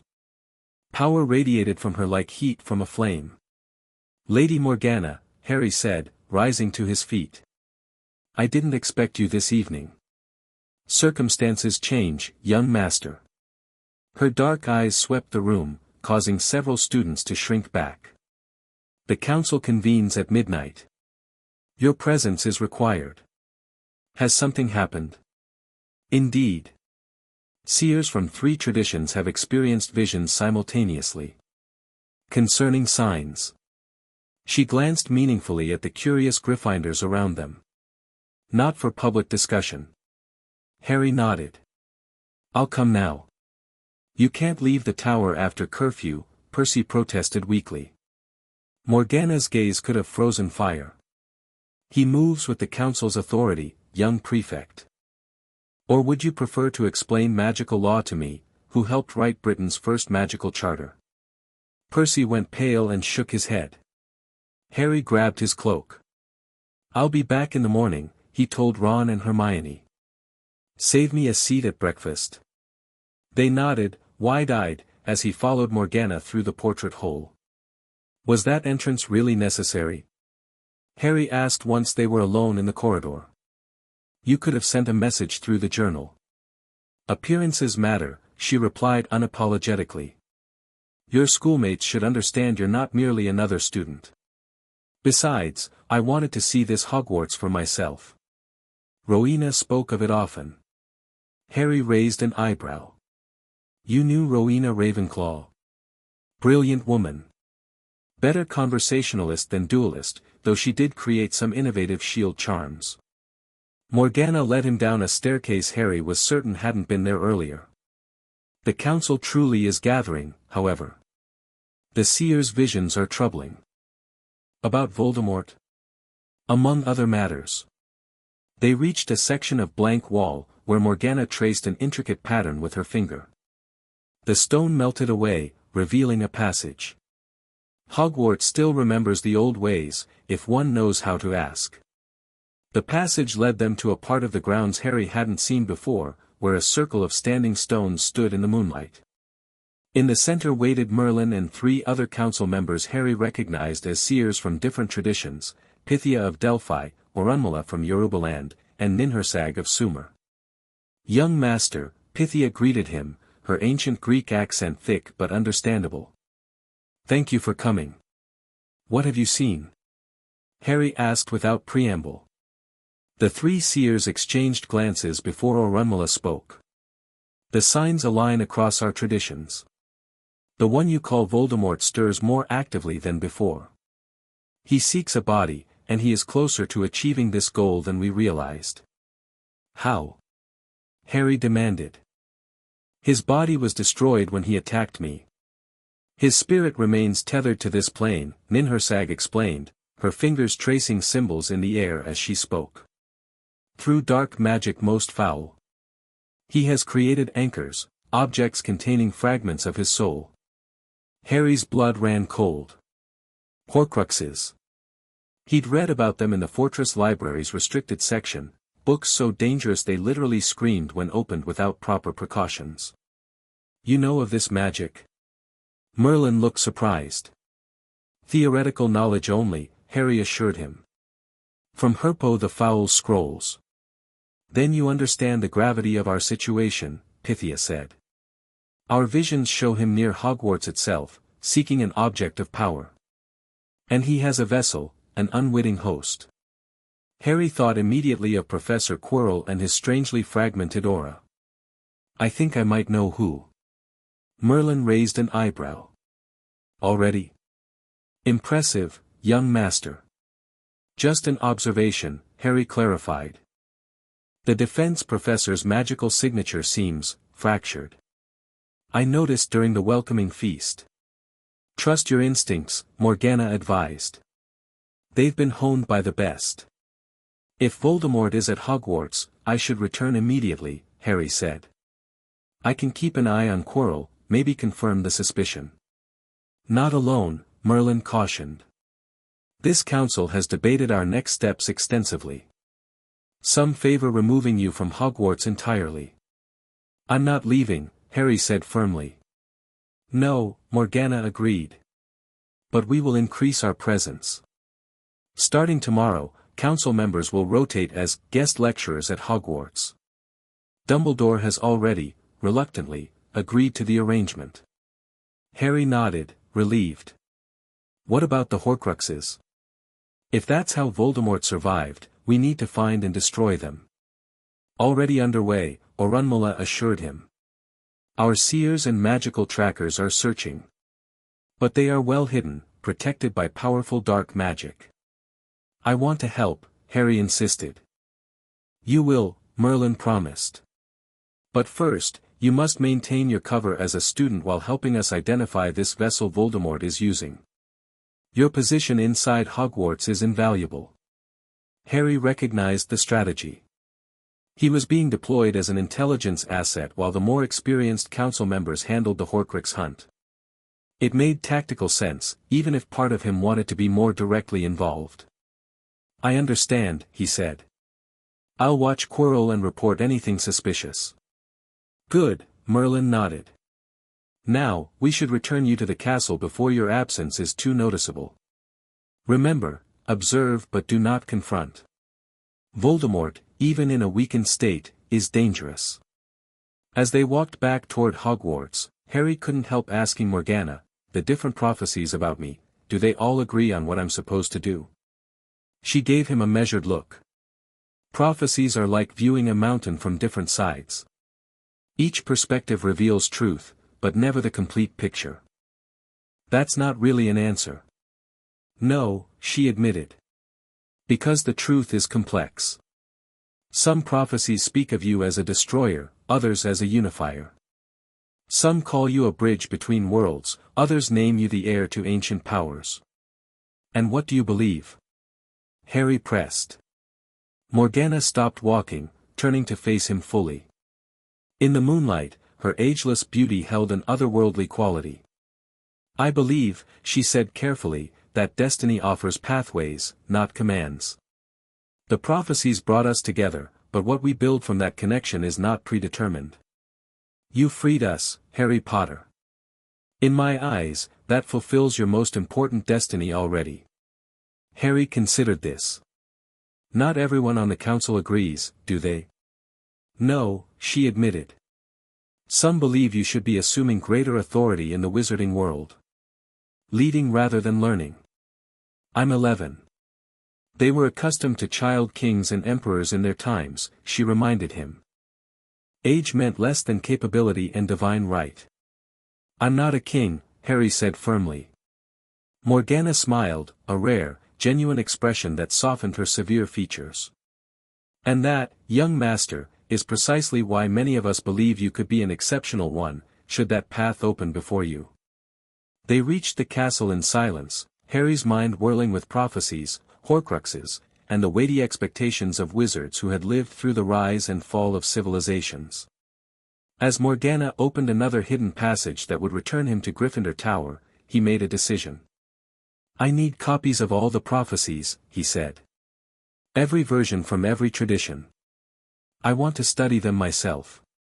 Morgana looked surprised, then pleased. A wise request. I'll have Herodotus compile them for you. Thank you.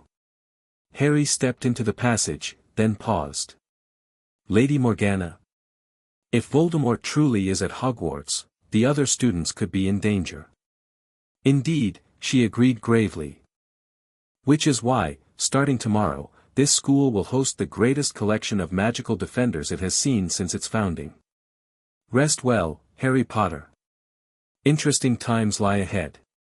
The next morning, Harry entered the Great Hall to find the atmosphere electric with excitement. At the staff table sat not only the regular professors but also 3 members of the Council of Ancients, Zhang Wei, conversing animatedly with Professor Flitwick, Akachi, sharing what looked like coffee with Professor Sprout, and most surprisingly, Caratakis, engaged in what appeared to be an intense but civil discussion with Snape. "What's happening?" Harry asked, sliding into his seat beside Ron and Hermione. "Dumbledore announced it just before you arrived," Hermione said eagerly. "Hogwarts is hosting an cultural exchange program with your Council of Ancients.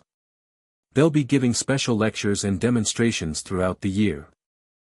Starting with double defense against the dark arts this morning," Ron added, checking his schedule. "With someone called. I can't even pronounce this. Tahotep," Harry supplied, recognizing the name of the ancient Egyptian battle mage. "He specialized in protective magic and warding against dark creatures. Will he be any good?" Ron asked skeptically. "Quirrell's been useless so far, just stuttering about vampires without teaching us any actual defense." "Trust me," Harry grinned, "Tahotep won't be stuttering. Just, try not to stare at his headdress. He's sensitive about it." As they headed to defense class, Harry noticed Draco Malfoy watching him calculatingly from the Slytherin table. The blonde boy rose and intercepted them at the door. "Potter," he said without his usual sneer, "a word?" Harry motioned for Ron and Hermione to go ahead. "I'll catch up." When they were relatively alone, Malfoy spoke quietly. "My father met with the minister last night after his visit to Hogwarts. He says these ancient wizards are causing panic at the ministry. They're talking about new legislation to control historically displaced magical beings." "Control?" Harry raised an eyebrow. "They can try." "That's just it," Malfoy looked uncharacteristically serious. "Father says it would be a catastrophic mistake. These ancients have magic the ministry can't counter. He's advising Fudge to seek alliance instead of regulation." Harry studied Malfoy, surprised by this approach. "Why tell me this?" "Political reality," Malfoy shrugged. "My family recognizes power. These ancient wizards have declared you their leader. That makes you a significant player, regardless of your age." "I'm not their leader," Harry corrected. "More like, their project." "Semantics," Malfoy dismissed. "The point is, whatever's happening here changes everything. Old alliances, blood status traditions, even the statute of secrecy, it's all in question now. And House Malfoy wants to be on the winning side," Harry guessed. Malfoy didn't deny it. "Wouldn't you? Father suggests a formal meeting. Your council representatives, our family. Neutral ground." Harry considered the offer. Malfoy was right about one thing: the ancient wizard's return was reshaping wizarding politics. Having influential modern families as allies rather than opponents could be valuable. "I'll bring it to the council," Harry agreed. "But I make no promises about the outcome. Some of them hold grudges from centuries ago." "Understood." Malfoy extended his hand. "To new possibilities, Potter."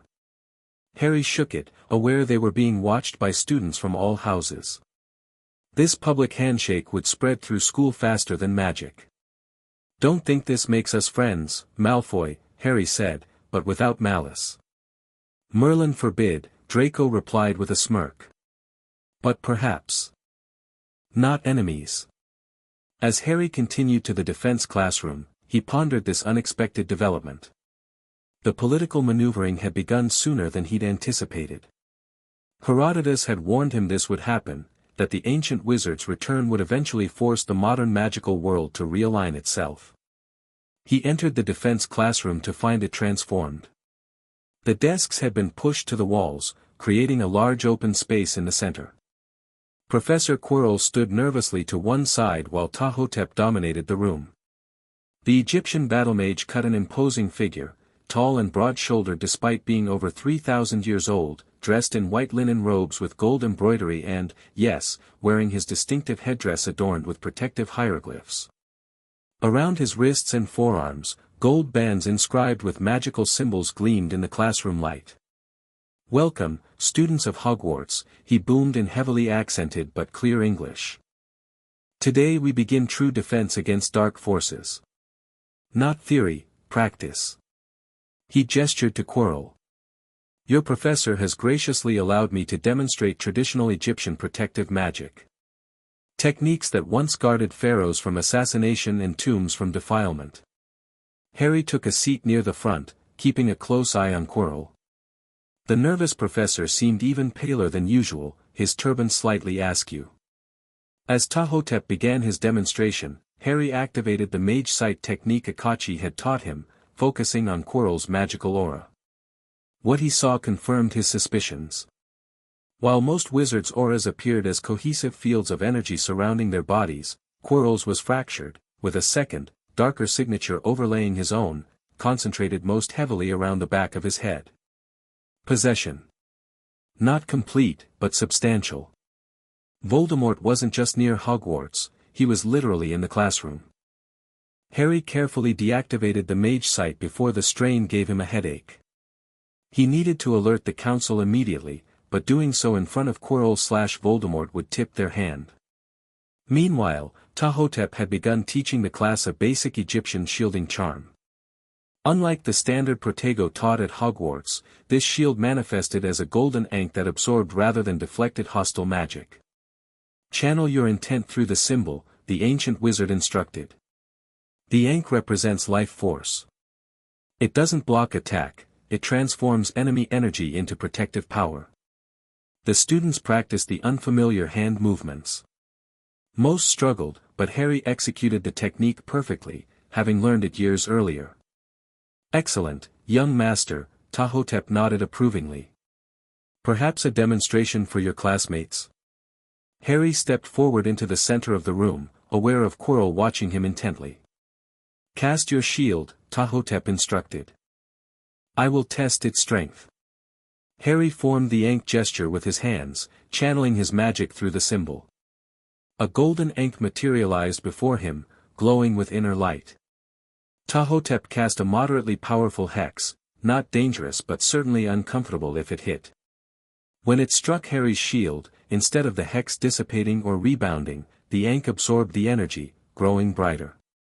Now, the Egyptian continued, redirect the absorbed power. Harry rotated his hands, transforming the defensive ankh into a ball of pure magical energy, which he sent harmlessly into the ceiling where it burst into a shower of golden sparks. That, Ptahhotep told the impressed class, is the difference between modern and ancient defensive magic. Modern shields repel. Ancient shields transform. Remember this principle, it applies to many magical confrontations. Throughout the demonstration, Harry noted Quirrell's reactions. The professor flinched when the Egyptian mentioned transformation magic, and his hand twitched toward his wand when Harry successfully absorbed and redirected the magical energy. After class, Harry stayed behind, pretending to ask Ptahhotep a question about the technique while the other students filed out. When they were alone except for Quirrell, who was gathering his materials, Harry spoke rapidly in ancient Egyptian, a language he'd studied with Herodotus. The defense professor is possessed. Voldemort is attached to the back of his head, probably under the turban. Confirmed with mage sight. Ptahhotep's expression remained neutral, but his eyes flicked briefly to Quirrell. Understood. Do not engage. Council will handle this.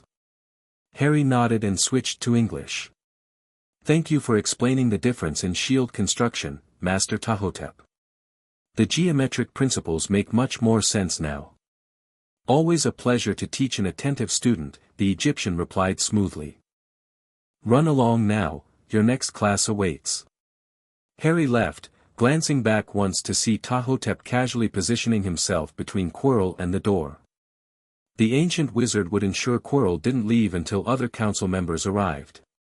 In the corridor, Harry nearly collided with Hermione and Ron, who had waited for him. That was brilliant. Hermione exclaimed. I've never seen defensive magic like that before. And you already knew it. Where's Quirrell? Ron asked, looking past Harry toward the classroom. Still inside, Harry replied carefully. Ptahhotep wanted to discuss something with him. Did you see how weird Quirrell was acting during the demonstration? Ron continued. Jumpier than usual, especially when you did that energy redirection thing. Harry exchanged a look with Hermione, who seemed to have picked up on his tension. Harry, she said slowly, is something wrong with Professor Quirrell? Let's just say, Harry replied quietly, that defense professors might be getting replaced sooner than expected. Come on, we need to get to Transfiguration. As they hurried through the corridors, Harry felt a mixture of relief and apprehension. The council would handle Quirrell/Voldemort, likely before dinner. But this was only the beginning. If Voldemort had created Horcruxes, the real battle was just starting. By dinner time, the news had spread throughout Hogwarts. Professor Quirrell had suffered some kind of magical accident and was being treated at St. Mungo's. Classes were cancelled for the remainder of the day while the staff secured the defense classroom. The official story, announced by Dumbledore, was that an unstable experimental charm had backfired during a consultation with the visiting ancient wizards. Most students accepted this explanation without question, but Harry knew better, as did Ron and Hermione, to whom he had confided a partial version of the truth. You're saying you know who was possessing Quirrell? Ron whispered as they sat in a corner of the Gryffindor common room. Like, actually in the castle with us? Teaching us? Not teaching much, Harry pointed out. Mostly stuttering and avoiding actual defensive magic. Makes sense now, he wouldn't want students capable of protecting themselves. But why didn't Dumbledore notice? Hermione asked. He's supposed to be the greatest wizard alive. Voldemort's good at deception, Harry said. And possession magic is particularly difficult to detect without specific techniques. The council recognized the signs because they've encountered it before. Possession was more common in ancient times. So what happened to him? To them? Both? Ron looked perplexed by the pronoun situation. The council contained them, Harry said simply. Beyond that, I don't know the details yet. This wasn't entirely true. He knew the ancients had separated Voldemort's spirit from Quirrell and trapped it temporarily, but explaining that would lead to questions about Horcruxes he wasn't ready to answer. This is serious, Harry, Hermione said, looking worried. If you know who could possess a teacher, Hogwarts isn't as safe as everyone thinks. It is now, Harry assured her. The council has strengthened the castle's defenses. Caratakis and Jean Wei added protective wards this afternoon that haven't been used since the Roman occupation. As they were speaking, Neville approached their corner, looking hesitant. Harry, he said nervously. There's a lady asking for you at the portrait hole. Not Professor McGonagall, someone else. She's kind of intimidating. Harry stood. Thanks, Neville. That's probably Akachi. Sure enough, when he reached the portrait hole, he found the Songhai sorceress waiting patiently, her gold jewelry and regal bearing drawing curious stares from Gryffindors. Young master, she greeted him. A moment of your time. They walked through the corridors to a small courtyard where privacy wards shimmered faintly in the evening air, invisible to most, but Harry had been trained to recognize magical barriers.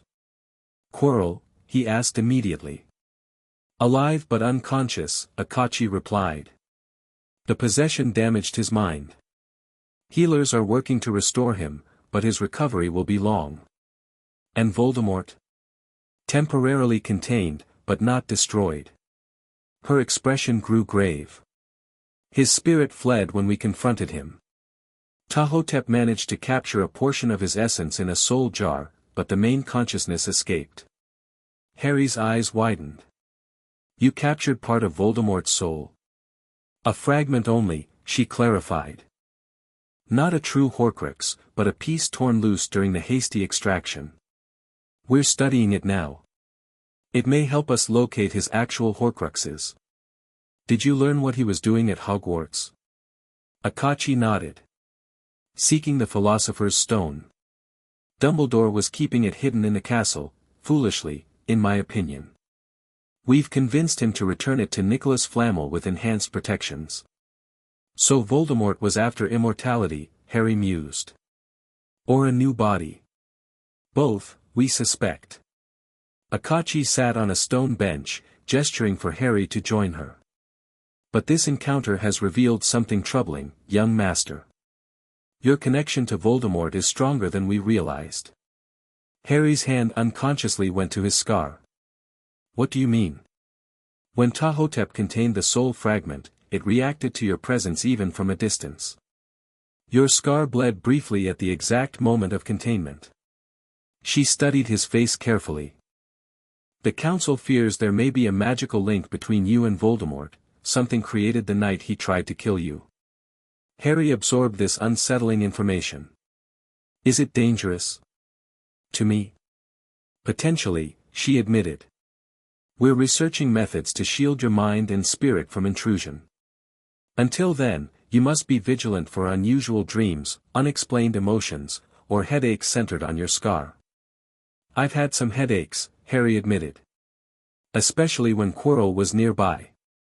Akachi nodded as if this confirmed her suspicions. We'll accelerate the protective measures. In the meantime, practice your occlumency exercises nightly. They may help strengthen your mental barriers. She reached into a pouch at her waist and removed a small object, a disc of polished obsidian set in gold, inscribed with Songhai symbols. Wear this, she said, handing it to Harry. It's a dream shield. Place it beneath your pillow at night. It won't block the connection entirely, but it will mute its effects and alert us if Voldemort attempts to access your mind. Harry took the amulet, feeling its magical resonance. Thank you. What happens now? With the council, I mean. We hunt the Horcruxes, Akachi said simply. With the soul fragment to guide us, we have a better chance of locating them. Voldemort cannot truly return to power while these anchors exist. I want to help, Harry insisted. This is my fight too. Your role for now is to continue at Hogwarts, she replied, but her tone was gentler than Merlin's had been. Learn, grow stronger, build alliances. The modern wizarding world is still adjusting to our presence. You are the bridge between past and present, Harry. That position is vital. Harry nodded, understanding the strategy even if part of him chafed at being kept on the sidelines. The Malfoys have requested a meeting with the council. Draco approached me this morning. Akachi looked intrigued. The old families begin to position themselves. Interesting. I will inform Merlin and Morgana. Such an alliance could be useful, though we must tread carefully with families connected to Voldemort's previous rise. Draco seems different from his reputation, Harry said. More pragmatic. People often are, Akachi smiled. Your father's friend Sirius came from a family known for dark magic, yet chose a different path. Judge individuals by their choices, not their ancestors.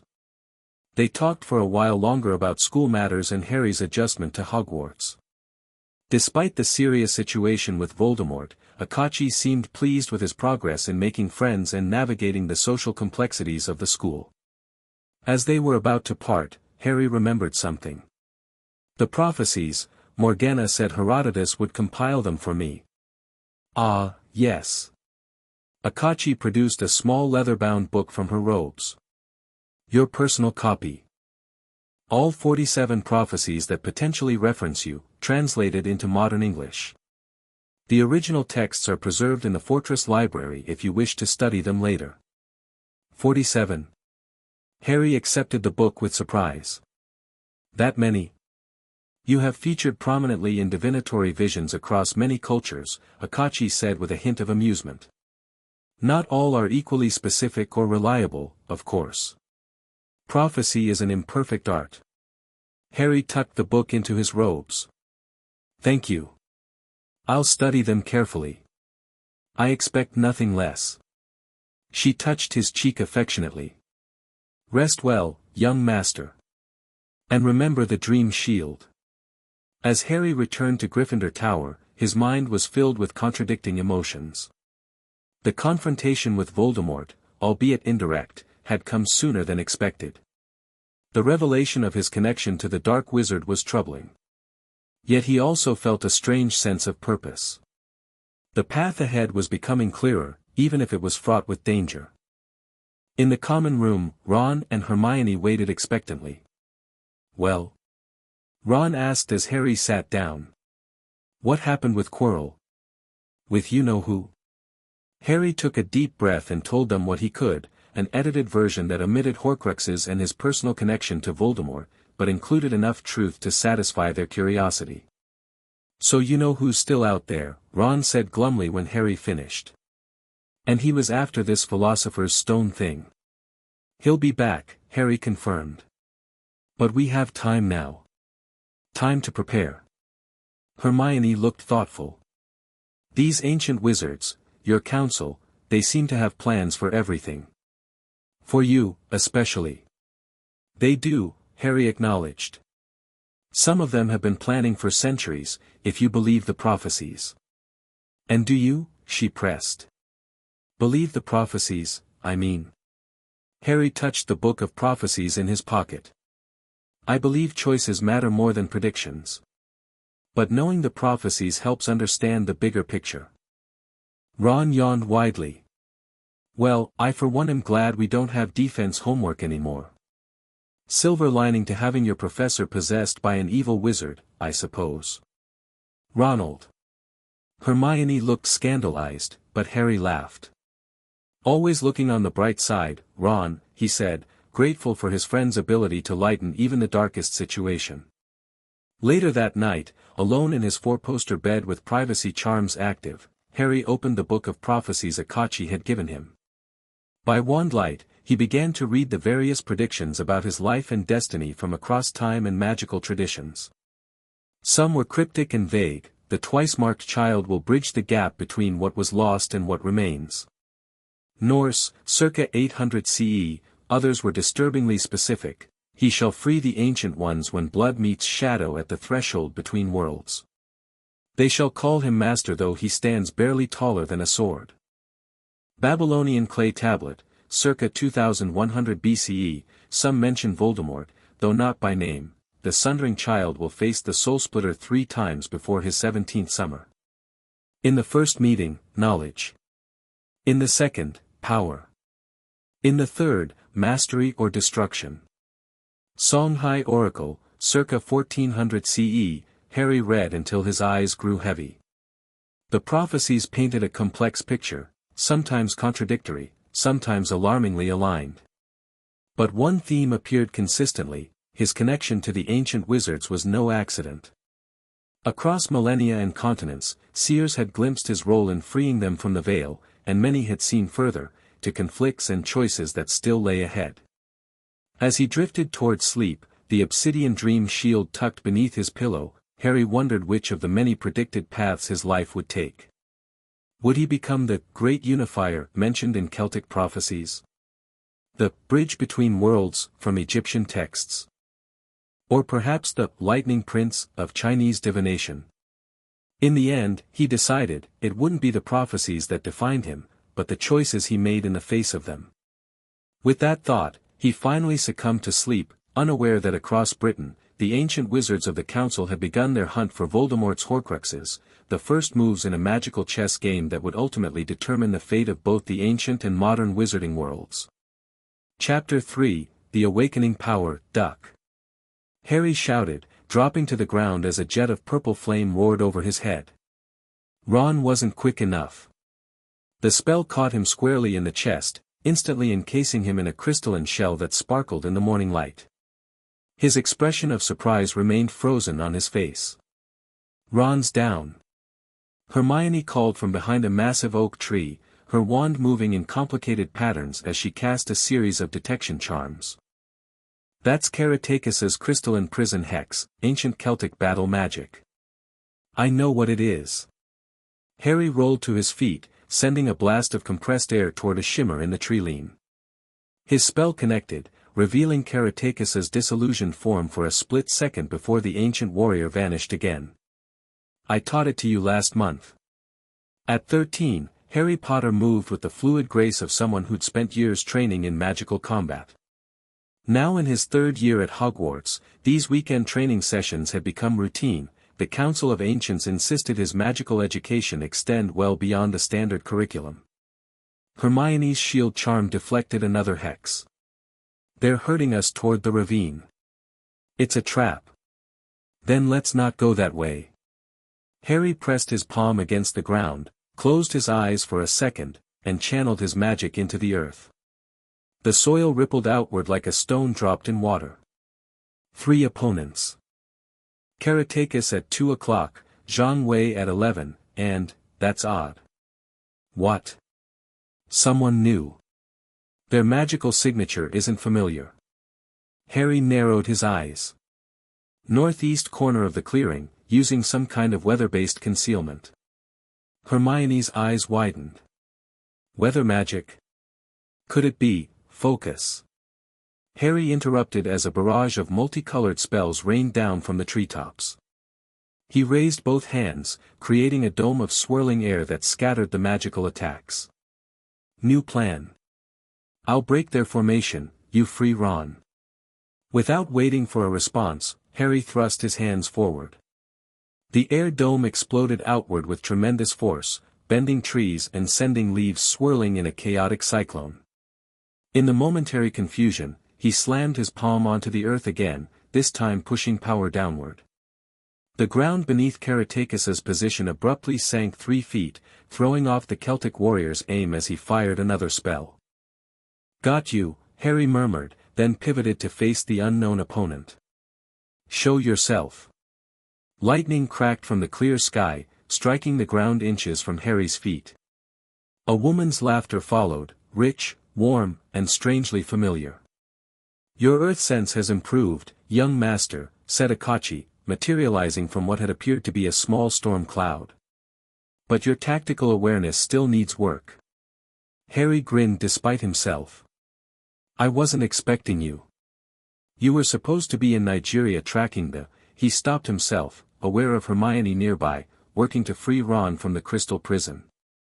The council rotates assignments, Akachi replied smoothly. Besides, I missed watching you fumble through basic defensive scenarios. Fumble? Harry raised an eyebrow. I identified all 3 of you despite your concealment. Yet your friend remains crystallized, your position is exposed, and, she made a small gesture, causing Harry's wand to fly from his hand into hers, you're now disarmed. Zhang Wei appeared at the edge of the clearing, looking amused. The student challenges the masters but forgets to watch his flanks. Typical Western overconfidence. Western? Harry laughed. You've been teaching me since I was 2. And still you make rookie mistakes, Karatakis grumbled good-naturedly, limping slightly from Harry's earth manipulation. Though that ground sink was nicely executed. Creative application of basic principles. Hermione finally managed to dissolve the crystal prison around Ron, who gasped dramatically as he was freed. Bloody hell, he exclaimed. That felt weird.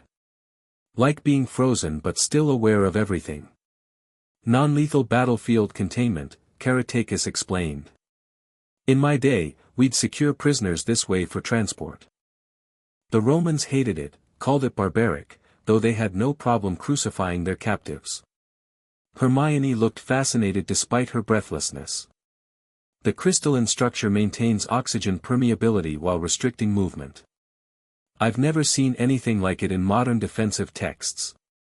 That's because the ministry classified it as too dangerous for civilian knowledge. In 1743, Harry explained, accepting his wand back from Akachi with a small bow.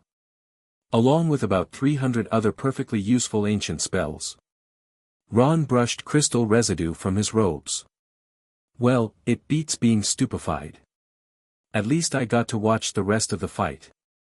He turned to the ancient wizards. No offense, but Harry nearly had you with that air explosion thing. Karatakis snorted. He disrupted our formation temporarily. In a real battle, that buys seconds, not victory. Still, Zhang Wei interjected, the improvisation shows progress. You're blending techniques from different traditions more seamlessly, Harry. The air manipulation into earth-sensing combination was particularly effective. Harry accepted the critique with a nod. After 2 years at Hogwarts, he'd grown accustomed to living between worlds, student by day, apprentice to ancient wizards on evenings and weekends. His classmates had gradually adapted to the strange sight of legendary magical figures appearing regularly on school grounds. "Your friends fought well too," Akachi observed. "Miss Granger's analytical approach complements your instinctive style." Hermione beamed at the praise. Under Harry's tutelage, both she and Ron had learned magical techniques far beyond their year, though neither approached Harry's unique capabilities. "We should head back," Harry said, noting the position of the sun. "Hogsmeade weekend starts at noon, and I promised Neville we'd visit the herbology shop." As they walked toward the castle, Akachi fell into step beside Harry, speaking quietly in Songhai, a language she'd taught him years ago. "The council has located another one. Herodotus and Livia retrieved it yesterday from a Gringotts vault." Harry's expression remained neutral, but his pulse quickened. "Which one?" "Hufflepuff's cup. That makes 4 destroyed. 4 Horcruxes down." 2 years of careful hunting by the council had yielded significant progress.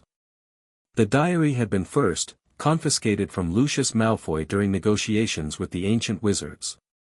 Then Slytherin's locket, found in the Black family home when Sirius renovated. The gaunt ring had been third, retrieved from a shack in Little Hangleton. And now the cup. "He must feel it," Harry said. 4 pieces of his soul destroyed. "Indeed. Our seers report increased activity. He's gathering followers more aggressively, building his strength faster than before." Akachi's voice was grave. "The council believes he will attempt to return to a body soon. The ministry still refuses to acknowledge the threat. Fudge remains, resistant to reality.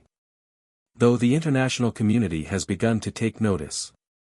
They reached the edge of the training grounds, where Ron and Hermione waited with Caratakis and Zhang Wei. "Everything okay?" Ron asked, eyeing them suspiciously.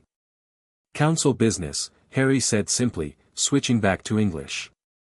His friends had learned not to press for details about certain topics. "Nothing urgent." It wasn't entirely true, but Harry had become adept at compartmentalizing his life: Hogwarts student, council trainee, and prophesied adversary of Voldemort, each role with its own responsibilities and secrets. "We should change before Hogsmeade," Hermione suggested, eyeing their training clothes, which were now dirty and singed from the practice battle. "Meet in the common room in 20 minutes."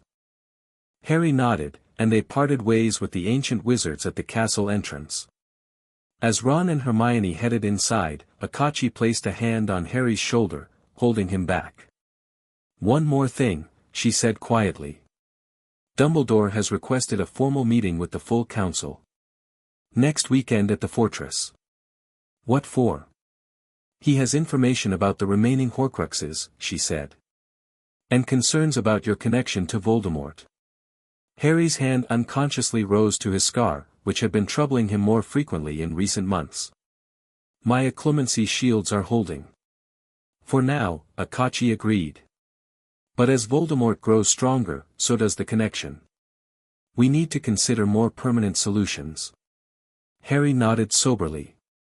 "I'll be there for the meeting." "Good." She smiled, her golden jewelry catching the sunlight.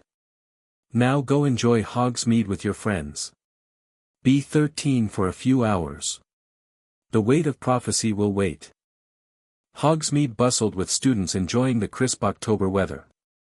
Harry, Ron, and Hermione wandered through the village, stopping at Honeydukes for chocolate frogs and Zonkos to examine the latest pranking products. "We should check out the 3 broomsticks," Ron suggested as they exited the joke shop. "I'm starving after getting crystallized." "You're always starving," Hermione noted. "But a butterbeer does sound nice." As they approached the pub, Harry noticed an unusual number of adults in formal robes congregating outside.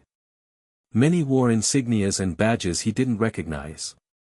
"What's going on?" he wondered aloud. "International Magical Cooperation Conference," Hermione explained.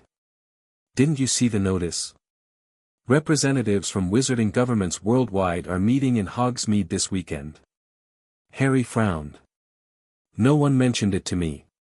Probably because half of them are here to see you, came a familiar drawl from behind them.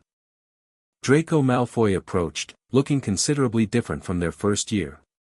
Gone was the sneering attitude, replaced with a calculated politeness that had developed over the past 2 years. While not exactly friends with Harry, Draco had positioned himself as a pragmatic ally following the Malfoy family's formal alliance with the Council of Ancients. "What do you mean?" Harry asked.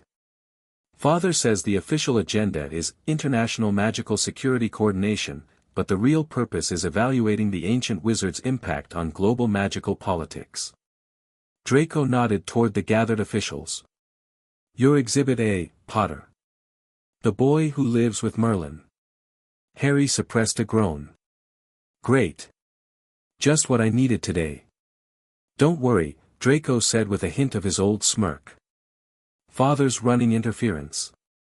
The Japanese and Brazilian delegations are particularly interested in diplomatic relations with the council, so he's entertaining them at our family's private room inside." "Your father's helping us now?" Ron asked skeptically. "He's helping himself," Draco corrected. The Malfoys recognized early which way the wind was blowing. Ancient wizards with forgotten magic returning to the world. Only fools would position themselves as opponents. He looked pointedly at Ron. "Though some families are slower to adapt than others." Before Ron could retort, the pub door opened, and a striking witch in formal international robes spotted Harry. Her eyes widened, and she turned to call to her colleagues. "Time to go," Harry muttered, backing away. "Thanks for the warning, Malfoy." Draco gave a small nod. "Consider us even for that tip about Brazilian runespore venom in potions last week." As they hurried away from the 3 broomsticks, Hermione gave Harry a concerned look. "This is getting more complicated, isn't it? The political side of everything." "It was always complicated," Harry replied. "But yeah, the international interest is new. Akachi mentioned it earlier." "They're afraid," Ron said suddenly, showing unusual insight. "All these foreign wizards. They're scared of what your ancient wizard army could do if they wanted to." "They're not my army," Harry corrected automatically, though he knew this distinction was increasingly lost on the wider world. "But you're right about the fear. The council has magic that hasn't been seen in centuries. That makes modern governments nervous." "Perhaps," said a new voice, "they should be." They turned to find Morgana Le Fay standing in the shadow of a nearby building. Unlike her usual dramatic appearances, today she was dressed in an elegant but understated modern outfit that allowed her to blend with the Hogsmeade crowd, though her striking beauty and regal bearing still drew glances. "Lady Morgana," Harry greeted her with respect. "I didn't know you were in Hogsmeade today." "Observing, not participating," she replied cryptically. "Walk with me, all of you." They followed her down a less crowded side street. Despite her modernized appearance, Morgana still moved with the imperious confidence of someone who had once commanded kingdoms. "The political landscape shifts faster than anticipated," she said when they were alone. "These international delegations, they come not just out of curiosity but strategy. The Americans are particularly concerned about the balance of magical power." "Do they think the council is a threat?" Hermione asked. "Not precisely," Morgana replied. "They worry about precedent. If ancient wizards can return in Britain, what might emerge elsewhere? The Native American shamans? The lost priest kings of Aztec tradition? Each culture has its legends of magical practitioners who passed beyond." Harry considered this. "They think the veil breaking might happen again." "They fear it might be replicated," Morgana corrected. "That someone might deliberately break the barrier between worlds to summon ancient powers loyal to them." "Is that possible?" Ron looked alarmed. "No," Morgana said definitively. "The circumstances of our return were unique, a confluence of prophecy, Harry's unusual magical nature, and Lily Potter's sacrificial protection. But fear rarely responds to facts. They reached the end of the alley, which opened onto a view of the shrieking shack in the distance. "There's another reason for my presence today," Morgana continued. "Akachi tells me she informed you about the Horcrux recovered yesterday." Harry nodded, aware of Ron and Hermione listening curiously. They knew something of the Horcruxes but not the full details. Harry had shared only what was necessary for their safety. What she may not have mentioned is that we've identified the fifth. It's here, at Hogwarts. Harry's eyes widened. At Hogwarts? Where? The Room of Requirement, Morgana said. Or as it was known in my time, the Come-and-Go Chamber. An object belonging to Rowena Ravenclaw, her lost diadem. I've read about that. Hermione exclaimed. It's been missing for centuries. Not missing, Morgana corrected. Hidden by Tom Riddle after he corrupted it. Rowena would be furious. She created that diadem to enhance wisdom, not to house a fragment of a shattered soul. When will the council retrieve it? Harry asked. Tonight, Morgana replied.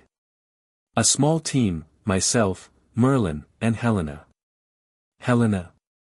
Ron looked confused. Helena Ravenclaw, Harry explained. Rowena's daughter. She was among the ancient wizards freed from the Veil.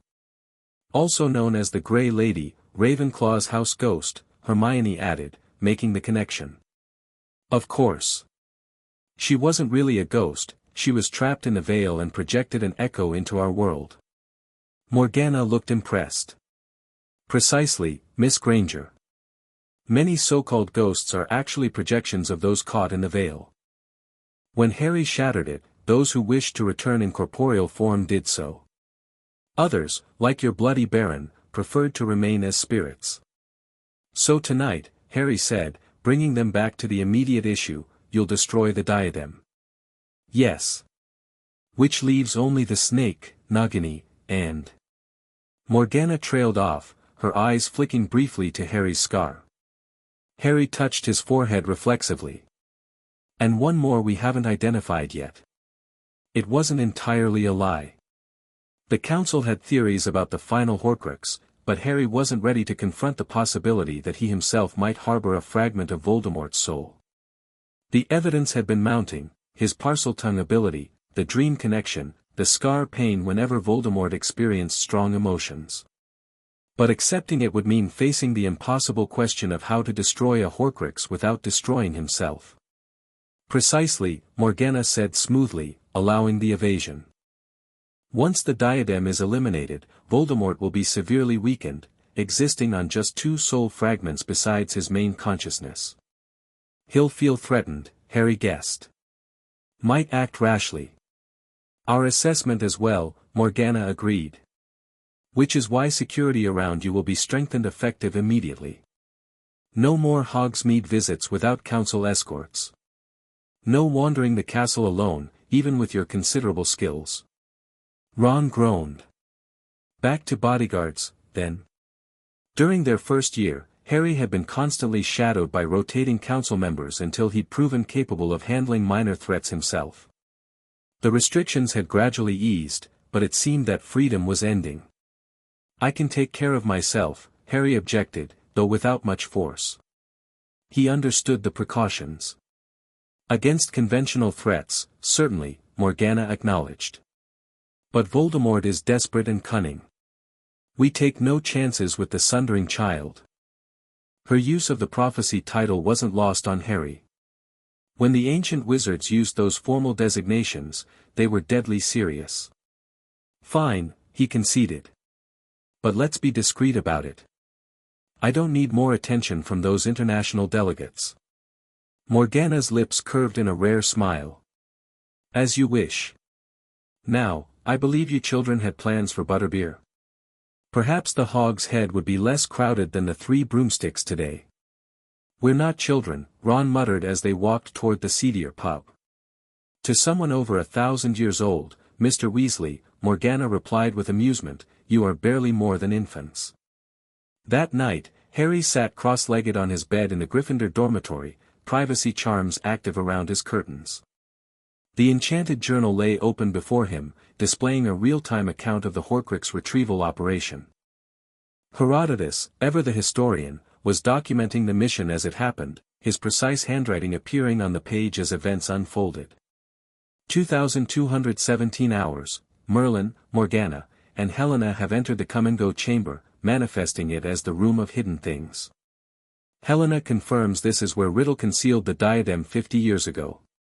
2224 hours, diadem located amid a millennia's worth of hidden objects. Dark magic signature confirms Horcrux presence. Containment vessel prepared. 2231 hours, unexpected complication. The Horcrux appears to have affected nearby objects over decades of proximity.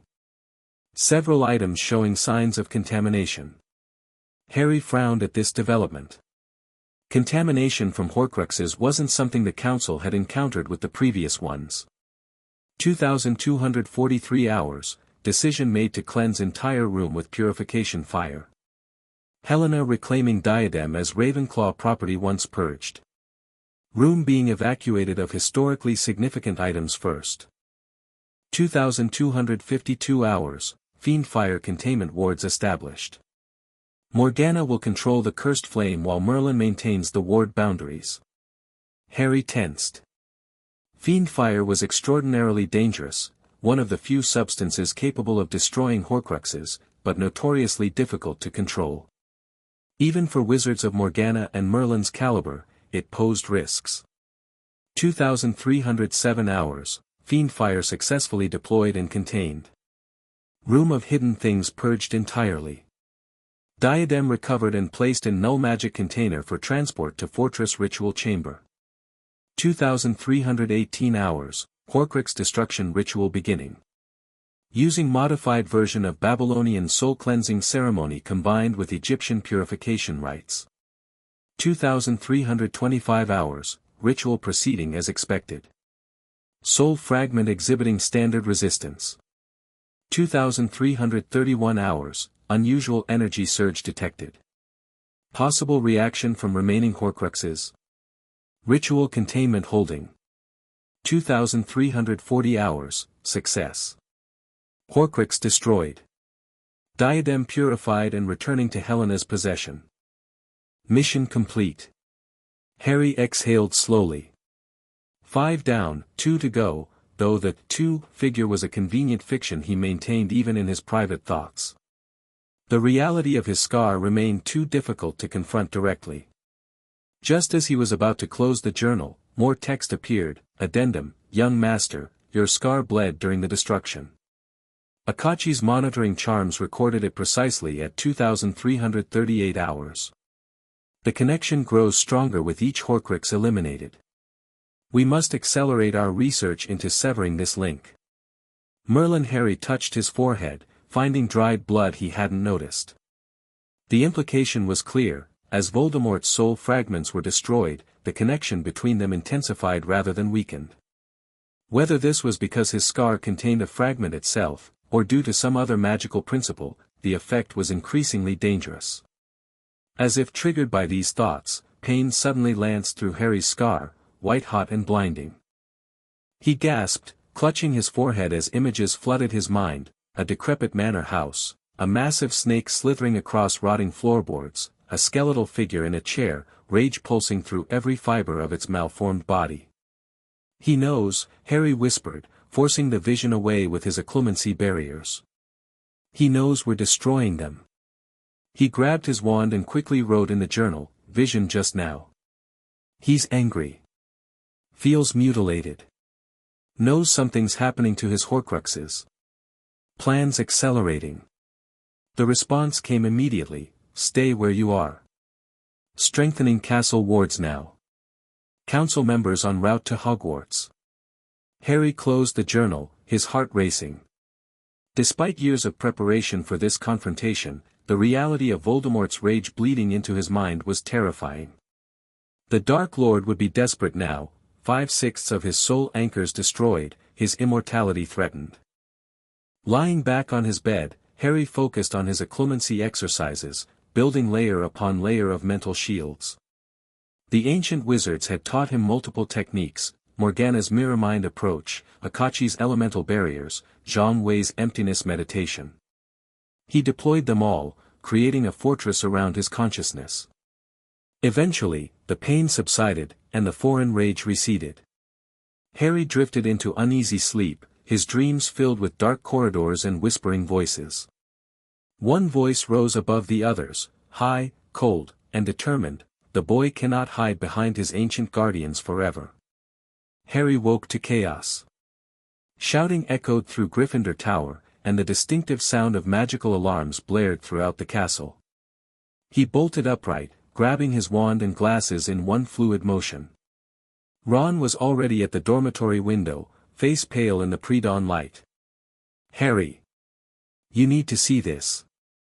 Joining his friend, Harry looked out over the Hogwarts grounds, and felt his blood run cold.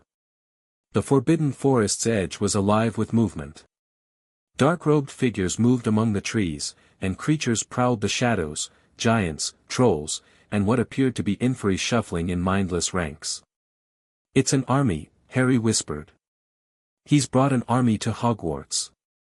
The dormitory door burst open as Percy Weasley rushed in, looking uncharacteristically disheveled.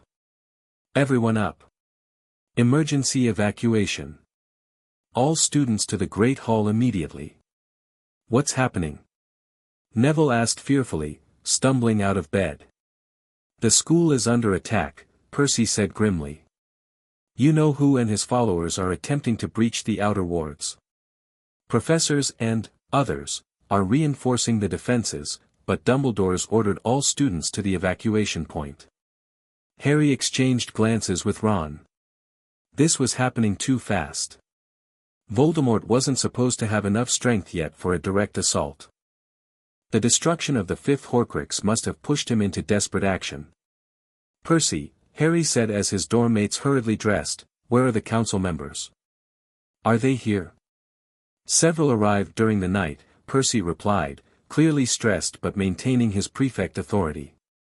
"They're with Dumbledore and the staff at the ward boundaries. Now hurry." They joined the stream of frightened students moving through the corridors toward the Great Hall. Hermione found them on the third-floor landing, her face tense with worry. "Harry! I've been looking everywhere for you. The castle's being sealed, council members are activating defensive enchantments I've never even read about." "It's Voldemort," Harry confirmed, ignoring the flinches from nearby students at the name. "He's making his move after we destroyed the diadem." "But why attack Hogwarts directly?" Hermione asked as they hurried down the marble staircase. "It's one of the most heavily defended places in magical Britain." "Because I'm here," Harry said grimly. "And because he's desperate. 5 Horcruxes gone, he's vulnerable for the first time since he created them." They reached the Great Hall, which had been transformed into an evacuation center. The house tables were gone, replaced by organized lines of students being counted by prefects. Professor McGonagall stood on a raised platform, directing operations with impressive efficiency. First and second years formed groups of 10 with a prefect assigned to each. Third years and above, find your house coordinators for defensive positioning assignments. Defensive positioning? Ron repeated. "They're letting older students stay and fight." "Only in supporting roles," came Akachi's voice as she materialized beside them. "Protective enchantments, shield maintenance, medical assistance. No direct combat for students." Harry turned to his guardian with determination. "I'm fighting." It wasn't a question or request, simply a statement of fact.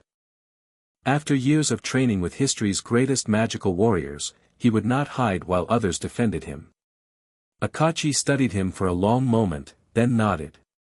"The council anticipated your position.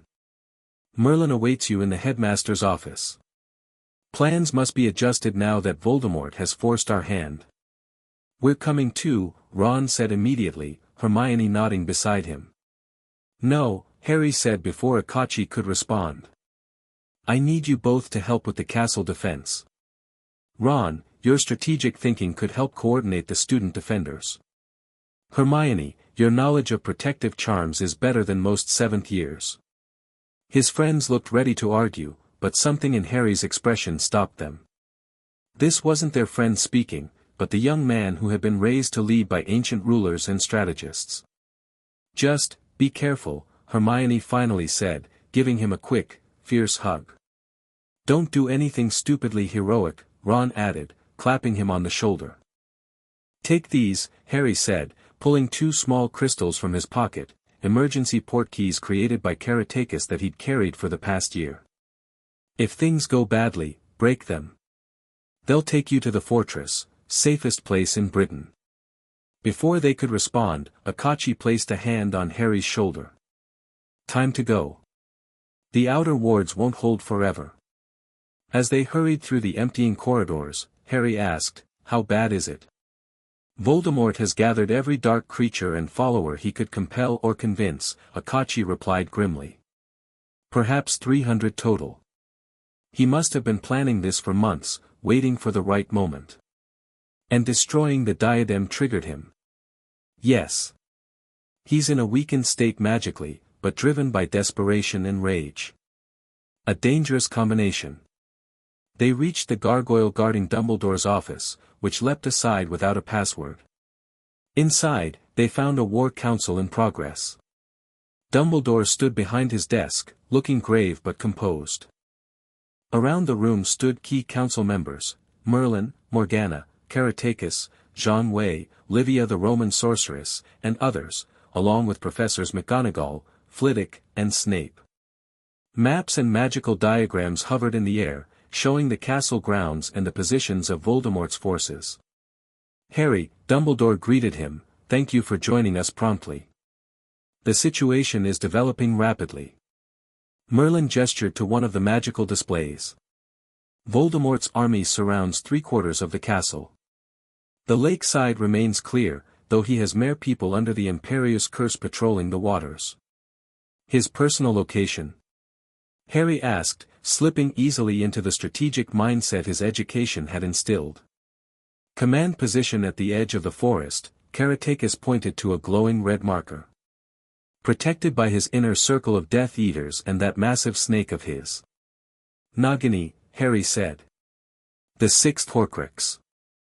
McGonagall's eyes widened slightly at this confirmation, but Dumbledore merely nodded, unsurprised.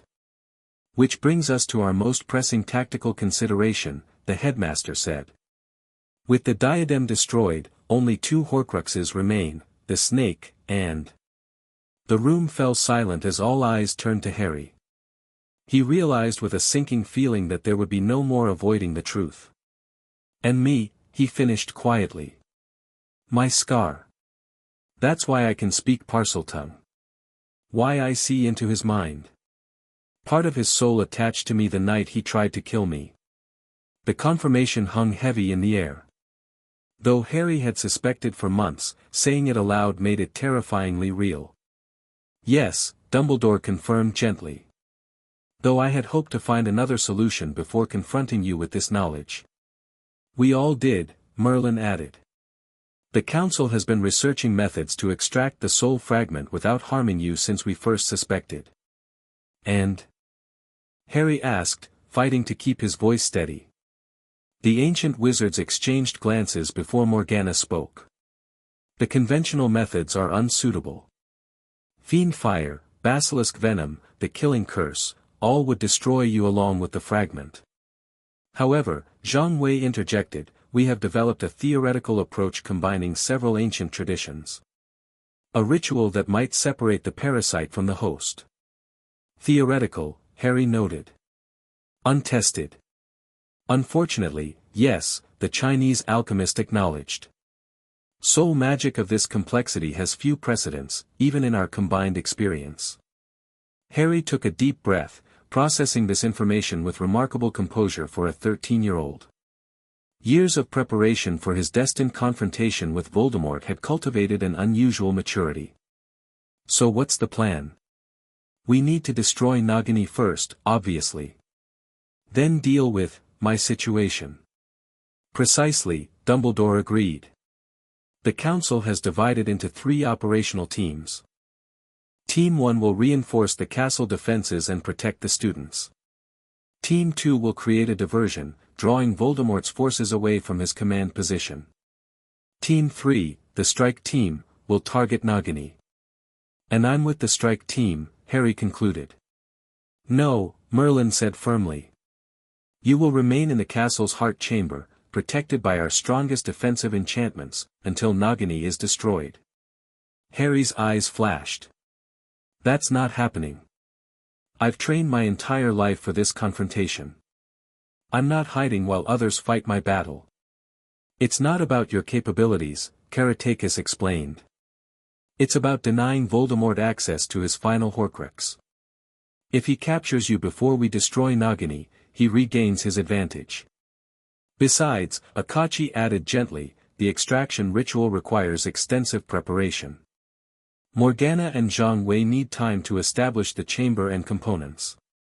Harry looked around the room, reading the determined expressions.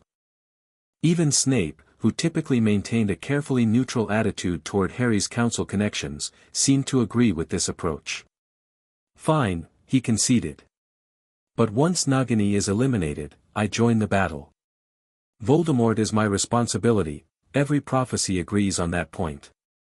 The prophecies speak of your power to vanquish him, Dumbledore noted. They do not specify you must face him alone. Nevertheless, Harry insisted, I will face him. One way or another. Before anyone could respond, a silvery phoenix Patronus swooped into the office, speaking with Professor Sprout's voice, outer wards failing. Southeast section breached. Death Eaters entering the grounds.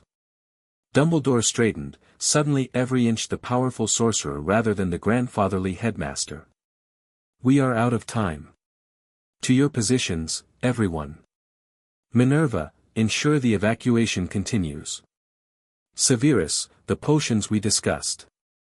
As the room emptied rapidly, Merlin placed a hand on Harry's shoulder. To the heart chamber, young master. We've prepared it with everything needed for both your protection and the ritual. Harry nodded, recognizing the futility of further argument. The carefully constructed plans were in motion, and for now, his role was to wait. But he made a private promise to himself, when the moment came, he would meet his destiny on his terms, not as a passive participant. Lead the way, he said. The heart chamber turned out to be a room Harry had never seen before, a circular space deep beneath the castle, with walls of ancient stone inscribed with runes that pulsed with magical energy. At the center stood a raised dais with an intricately carved ritual circle. Hogwarts' original defensive nexus, Morgana explained as she worked on complex magical preparations around the circle. Created by the founders and forgotten by most. The castle's ley lines converge here.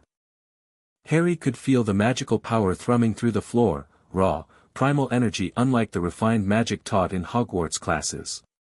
It reminded him of the ancient fortress where he'd grown up, saturated with centuries of accumulated power. How long will the ritual take, he asked, watching Zhang Wei arrange crystal containers of oddly colored potions around the circle's edge. Approximately 47 minutes from initiation to completion, the alchemist replied precisely. Assuming optimal conditions. And if Voldemort breaches the castle before it's complete? The chamber has its own defensive measures, Morgana assured him. And multiple council members will remain as guardians throughout. Harry paced the perimeter of the room, feeling frustratingly passive. Above them, he knew, battle was being joined, friends and mentors fighting and possibly dying while he waited in safety. Every instinct urged him to join them. A shimmer in the air announced the arrival of a communication spirit, an ancient messaging technique Herodotus had refined, similar to a Patronus but capable of two-way information exchange. It took the form of a translucent falcon. Strike team in position, came Karatakis's voice from the falcon. Diversion underway on the north side. Death Eaters taking the bait. Morgana responded, heart chamber secured. Ritual preparations at 70%. Time estimate. Nagini heavily guarded. Voldemort keeps her within a magical barrier. Merlin and Dumbledore working to create an opening. Estimate 20 minutes to execution. The falcon dissolved, leaving Harry even more anxious. 20 minutes would feel like an eternity while battle raged above. I should be up there, he said, more to himself than the others. Your time will come soon enough, said a new voice from the chamber entrance. Harry turned to find Albus Dumbledore entering, his robe slightly singed and a small cut on his cheek the only indications he'd been in combat. Professor? I thought you were with the strike team. I was, Dumbledore confirmed. Merlin continues leading that effort. I came to assist with the ritual, and to speak with you before events progress further. Harry's eyes narrowed suspiciously. Something seemed off about Dumbledore's sudden appearance. Why would you leave the strike team at a critical moment? Dumbledore smiled sadly. Perceptive as always, Harry. The truth is, there is an aspect of this situation I have not fully disclosed, even to your council. Morgana and Zhang Wei exchanged concerned glances, their hands moving subtly toward their respective magical implements. What aspect? Harry demanded, his own hand closing around his wand in his pocket. The nature of the connection between you and Voldemort, Dumbledore said. It is more profound than a mere parasitic soul fragment. When your mother's protection marked you both that night, it created a magical resonance. Your powers, at their core, are mirror reflections. That doesn't explain why you're here instead of helping destroy Nagini, Harry pressed, increasingly certain something was wrong. Because, my dear boy, Dumbledore said, his voice subtly changing, growing colder, Nagini is exactly where she needs to be. The headmaster's features began to shift, melting and reforming like wax near flame. His height diminished, his beard receded, and his blue eyes turned a malevolent red. Voldemort, Harry breathed, automatically stepping into a defensive stance as Morgana and Zhang Wei raised their hands, ancient magic gathering around their fingertips. The Dark Lord, now fully revealed from his disguise, smiled thinly. Impressive wards throughout the castle, courtesy of your ancient friends. But they failed to account for a technique I developed specifically for this occasion, essence transference through captured blood. Dumbledore would never willingly give you his blood, Morgana snarled, dark energy crackling between her fingers. Willingly? No, Voldemort agreed. But your strike team's diversion encountered more resistance than expected. The real Dumbledore is currently fighting for his life, unaware that a single drop of his blood, collected during a minor skirmish, has allowed me to bypass all your carefully constructed defenses. Harry's mind raced. This changed everything. The battle above was likely going according to Voldemort's plan, not theirs. The strike team was walking into a trap, focused on a decoy while the real threat had already penetrated to the heart of their defense. You're weaker than you're pretending to be, Harry observed, buying time as he assessed options. 5 Horcruxes destroyed. You're operating on a fraction of your soul and magical power. Perceptive, Voldemort acknowledged. But desperation breeds innovation. I may be diminished, but I am far from powerless. And I have come for what is mine. His red eyes fixed on Harry's scar. You won't take the boy, Zhang Wei said calmly, stepping forward. The air around the ancient Chinese alchemist began to ripple with heat as he gathered his power. I have no intention of taking him, Voldemort replied.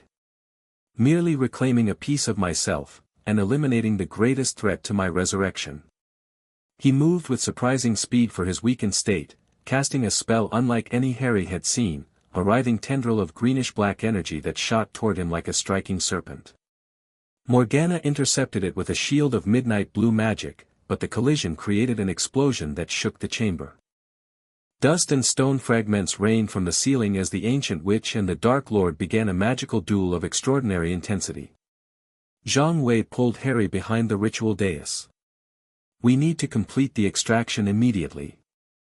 Without the full preparation, it will be dangerous, but, no, Harry interrupted, a sudden clarity filling his mind.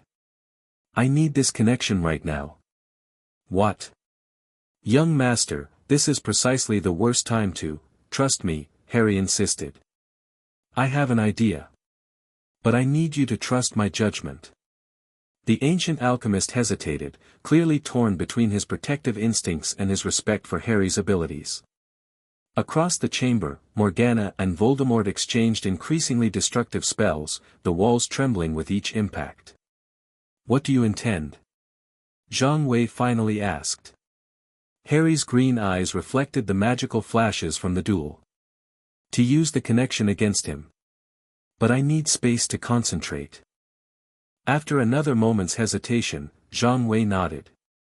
I will assist Morgana and buy you time. But whatever you plan, do it quickly.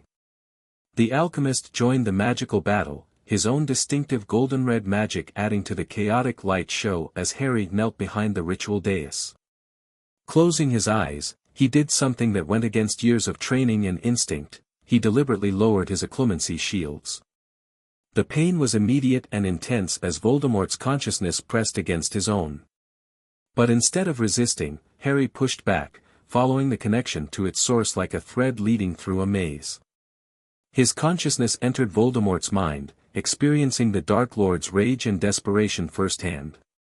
He could feel the fractured nature of Voldemort's soul, jagged, incomplete, held together by sheer magical will rather than natural cohesion. Voldemort sensed the intrusion immediately.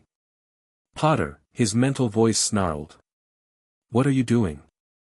Instead of responding, Harry pushed deeper, searching for the connection to Nagini, the last external Horcrux. If he could locate it through Voldemort's own consciousness. There. A silvery thread of connection leading outward, distinct from the one binding Harry's scar. He mentally grasped it, following its path through Voldemort's fragmented mind.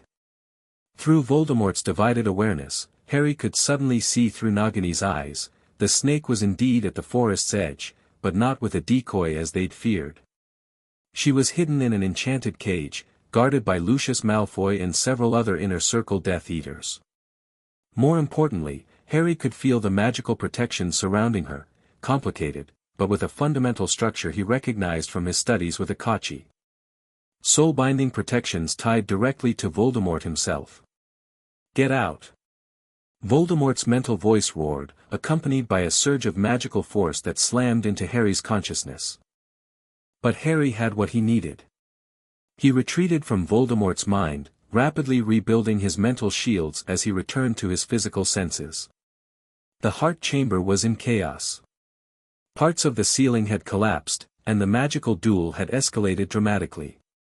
Morgana held a position near the entrance, her ancient magic manifesting as a swirling vortex of dark energy that clashed with Voldemort's sickly green spells. Zhang Wei maintained a complex series of golden barriers, redirecting the most destructive magic away from the ritual area. I know where Nagini is. Harry shouted over the magical cacophony. And how to reach her. Neither ancient wizard could spare attention to respond, locked as they were in combat with Voldemort, who fought with the desperate fury of a cornered animal. Harry made a split-second decision. The council's carefully constructed plans had fallen apart. Waiting for the strike team to reorient wouldn't work, Voldemort had outmaneuvered them. It was time for Harry to take direct action. He closed his eyes again, focusing on the magical signature he'd identified through Nagini's eyes. It was complicated magic, far beyond Hogwarts' curriculum, but something he practiced extensively with Akachi, remote translocation through sympathetic connection. Drawing on the magical energy saturating the heart chamber, Harry crafted the translocation spell, using his unwanted connection to Voldemort as the sympathetic bridge to Nagini. The spell required tremendous concentration, especially with the magical battle raging around him. As the spell reached its crescendo, Harry caught Morgana's eye across the chamber. Understanding flashed between them, she realized what he was attempting and gave an almost imperceptible nod. In the next moment, the sorceress gathered her power and released a massive pulse of dark energy that momentarily drove Voldemort back. In that brief opening, Harry completed his spell, and the world around him dissolved into swirling light. When his vision cleared, he found himself crouched behind a large tree at the forbidden forest's edge, exactly where he'd seen through Nagini's eyes. 20 feet away stood Lucius Malfoy and 3 other Death Eaters, surrounding a glowing magical cage containing the massive serpent. None had noticed his arrival, their attention focused on the battle visible at Hogwarts' main entrance, where council members and teachers fought against waves of dark creatures and Death Eaters, the diversion that had become a real confrontation. Harry assessed the situation quickly. The cage containing Nagini was protected by multiple layers of magic, but the outer layers were standard protective enchantments. It was only the innermost shell that contained the soul-binding magic tied to Voldemort himself. Drawing on his years of magical combat training, Harry decided on a direct approach. He pointed his wand at the ground near the Death Eaters and whispered an earth manipulation spell Karatakis had taught him. The forest floor erupted upward, sending Malfoy and the others stumbling backward in surprise. In the moment of confusion, Harry darted forward, casting a Celtic mist concealment around himself, not true invisibility, but enough to blur his outline and mask his approach. "What was that?" one Death Eater shouted. "Something's here. Protect the snake," Malfoy commanded, regaining his balance. The Dark Lord was explicit, nothing must happen to Nagini. Harry circled behind them, observing the magical cage. Up close, he could see its construction more clearly, 7 layers of protection, each with different magical properties. Breaking through conventionally would take too long and alert the Death Eaters to his exact position. Instead, he drew on a technique Morgana had taught him for dealing with layered magical barriers, harmonic resonance disruption. Focusing his magic, he sent a precisely calibrated pulse toward the cage, not attacking it directly but setting up a dissonant frequency in its magical structure. The outer layer of the cage shimmered, its magic destabilizing. The Death Eaters noticed immediately. "Something's tampering with the protections," one cried. "I can't see what's causing it." Malfoy fired a series of detection spells in Harry's general direction, one passing close enough to disrupt his concealment charm. His outline became momentarily visible. "Potter!" Malfoy snarled. "How did you, never mind. Kill him." Spells erupted from all 4 Death Eaters' wands. Harry dropped to the ground, rolling behind a massive tree root as deadly magic scorched the bark above his head. His concentration broken, the harmonic disruption spell faded, leaving Nagini's cage intact. He needed a new approach, and quickly. Inside the cage, the massive snake had become agitated, sensing the danger. She hissed menacingly, pressing against the magical barriers as if trying to reach Harry. An idea formed in his mind, dangerous, but potentially effective. If he couldn't break the cage from outside, perhaps he could use Nagini herself to weaken it from within. Using his unwanted gift of Parseltongue, Harry hissed from his concealed position, "The cage burns. The cage hurts. Strike at it. Break free." The snake paused, her reptilian eyes searching for the source of the voice. Then, apparently convinced by Harry's suggestion, she began violently throwing herself against the magical barriers, her massive body striking repeatedly at the weakest points Harry had identified. The Death Eaters, who couldn't understand Parseltongue, looked alarmed at Nagini's sudden frenzy. "What's happening? Why is she attacking the cage?" one asked nervously. "Control her," Malfoy demanded. "The Dark Lord said she might become agitated if he was threatened. Use the calming charm." As they focused on subduing Nagini, Harry saw his opportunity. He emerged from cover just long enough to cast a powerful cutting curse, not at the Death Eaters, but at a massive branch hanging directly above them. The branch crashed down, forcing the Death Eaters to scatter. In the confusion, Harry darted forward, casting the strongest shield charm he could manage around himself as he approached the cage. Nagini was still thrashing wildly inside, weakening the magical barriers from within. Harry could see cracks forming in the protective layers, magical energy leaking out like light through fractured glass. "Stop him!" Malfoy screamed, firing a killing curse that Harry barely dodged. Harry reached the cage and pressed his hand against the outer barrier, channeling his magic directly into the cracks Nagini had created. Using a combination of techniques from different traditions, Morgana's resonance disruption, Akachi's elemental penetration, and Karatakis's raw power approach, he forced his magic through the weakened points. The cage shattered in a spectacular explosion of magical energy that threw Harry and the Death Eaters backward. Nagini, suddenly free, reared up in fury, her massive head swiveling between Harry and her former guards. Before anyone could react, Harry pointed his wand and shouted the most powerful destructive spell in his arsenal, a modified version of Fiendfire that Merlin had taught him to control with precision. A dragon of living flame erupted from his wand, smaller than full Fiendfire but far more directed. It engulfed Nagini before the snake could strike or escape. The serpent's scream was horrifying, a sound that seemed to contain both animal pain and human anguish. Black smoke poured from her burning body as the Horcrux within was destroyed. In the same moment, Harry's scar exploded with pain so intense he nearly lost consciousness. Through the agony, he felt Voldemort's distant scream of rage and loss, now connected to only one final soul fragment, the one in Harry's forehead. The Death Eaters, recovering from the explosion, looked at the burning remains of Nagini in horror. "The Dark Lord will kill us all," one whispered. Malfoy, showing unexpected resolve, raised his wand toward Harry. "Then we have nothing to lose." Avada, his curse was interrupted by a massive thunderclap as multiple figures appeared around the clearing: Merlin, Dumbledore, Karatakis, and several other council members, their faces grim and magic radiating from them in palpable waves.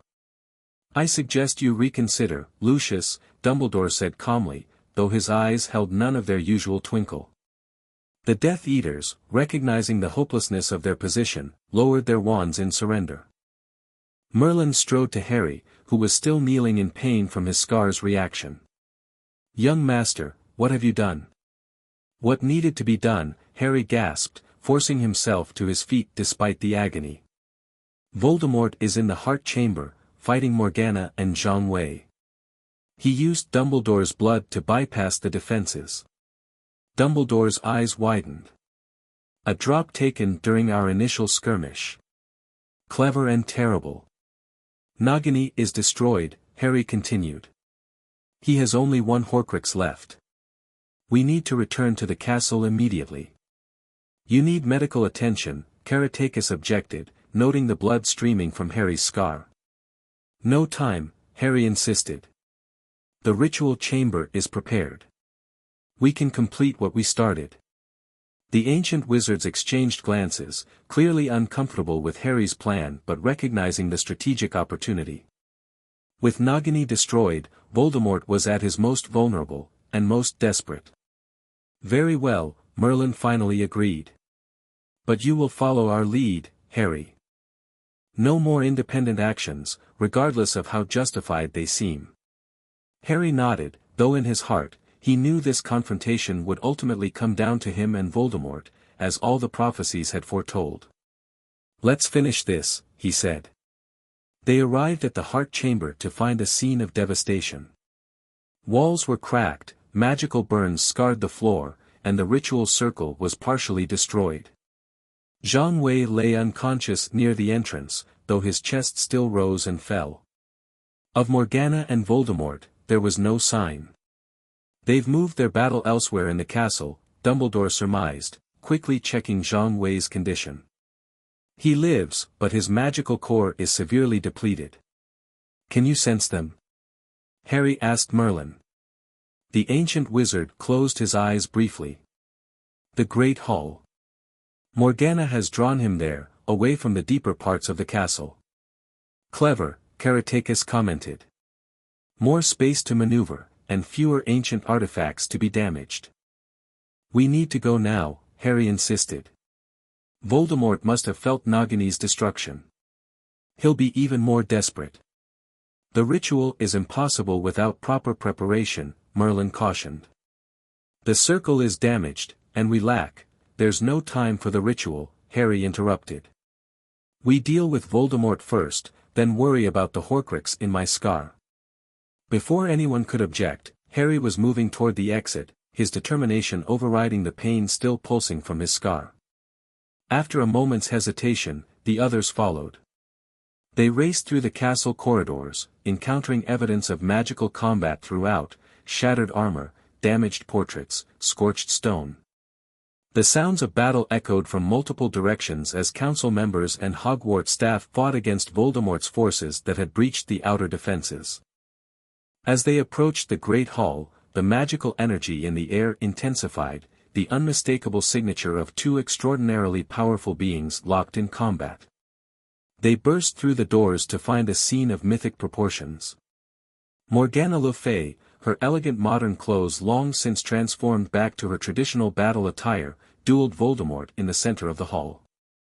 The house tables had been shattered, their debris orbiting the combatants in a swirling vortex of wandless magic. Voldemort no longer resembled Dumbledore in any way. His form had deteriorated with the destruction of Nagini, becoming more serpentine and less human.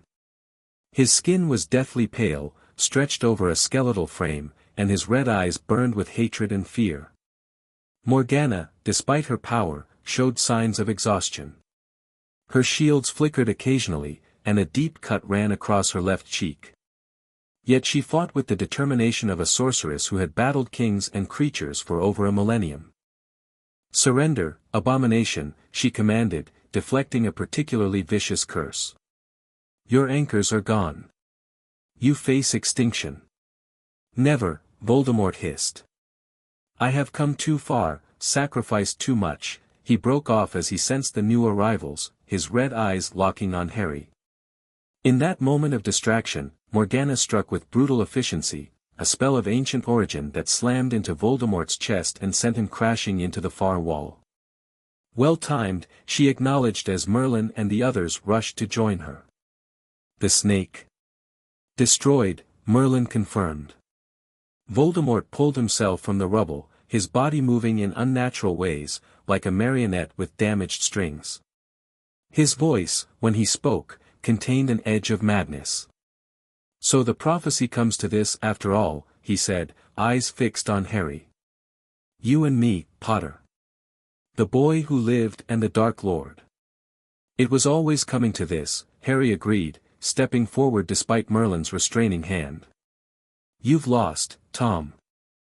Your Death Eaters are being captured, your creatures driven back.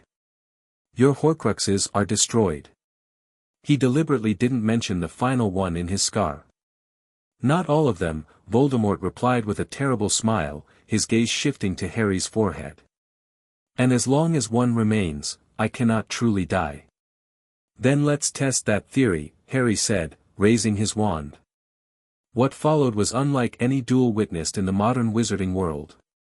Harry Potter, not yet 14 but trained by history's greatest magical minds, faced Lord Voldemort in single combat. The Dark Lord attacked with every dark spell in his considerable arsenal, killing curses, torture hexes, flesh-rotting jinxes, and magic so obscure it had no modern name. His style was brutally efficient, designed to overwhelm through sheer malevolent power. But Harry didn't fight like a modern wizard. He moved with the fluid grace Caratakis had drilled into him since childhood, never staying in one place long enough to present a target. His magic combined traditions seamlessly, Egyptian shields absorbing attack energy, Celtic ground manipulation changing the battlefield terrain, Chinese elemental transitions turning Voldemort's attacks back upon him. "Impossible," Voldemort snarled after a particularly effective counter left his left arm hanging uselessly at his side. "No child could master such magic." "I'm not just any child," Harry replied, maintaining his focus. "I'm the Sundering Child, the bridge between ages. And I've had better teachers than you could imagine, Tom." The use of his birth name enraged Voldemort further, making his attacks more powerful but less precise. Harry exploited this, using techniques specifically designed to counter emotional magic, another lesson from his unusual education. The ancient wizards and Dumbledore maintained a perimeter around the duel, preventing interference while containing the increasingly destructive magic within bounds. They could have joined forces to overwhelm Voldemort, but all recognized that prophecy was being fulfilled before their eyes. This was Harry's battle to win or lose. As the duel progressed, a strange phenomenon became apparent. When certain spells collided between Harry and Voldemort, they produced unusual resonance effects, golden sparks, harmonic tones, flashes of shared memory visible to both combatants. The connection between them, heightened by Nagini's destruction, was manifesting physically. Harry began to realize this connection could be leveraged. Each resonance seemed to weaken Voldemort more than him, as if the Dark Lord's fractured soul was more vulnerable to the magical feedback. Deliberately, Harry began timing his spells to create these resonances, sacrificing offensive opportunity for the damaging harmonic effects. Voldemort, too focused on destroying Harry, didn't immediately recognize the strategy. "You fight well for a child," Voldemort acknowledged during a momentary lull, both combatants breathing heavily. "But you cannot win. Even if you defeat this form, I remain tethered to life through you." "I know," Harry said calmly. "That's counting on." Before Voldemort could process this cryptic statement, Harry launched a new attack, not with his wand, but with his mind.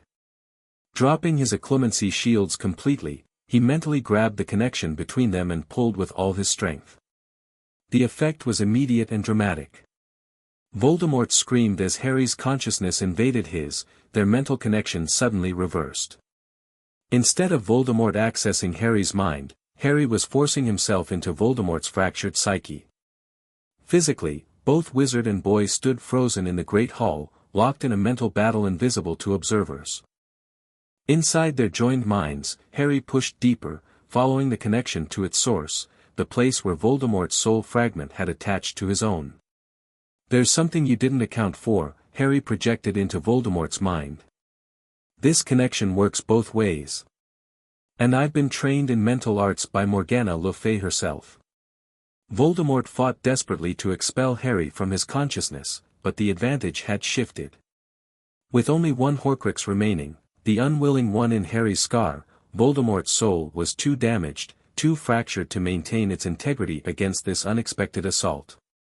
Harry found what he was looking for, the metaphysical tether binding his scar to Voldemort's main soul fragment. In the shared mindscape, it appeared as a dark, pulsing cord connecting them. Harry focused all his will, all his magical knowledge, on this connection. "What are you doing?" Voldemort's mental voice held fear for the first time. "Stop.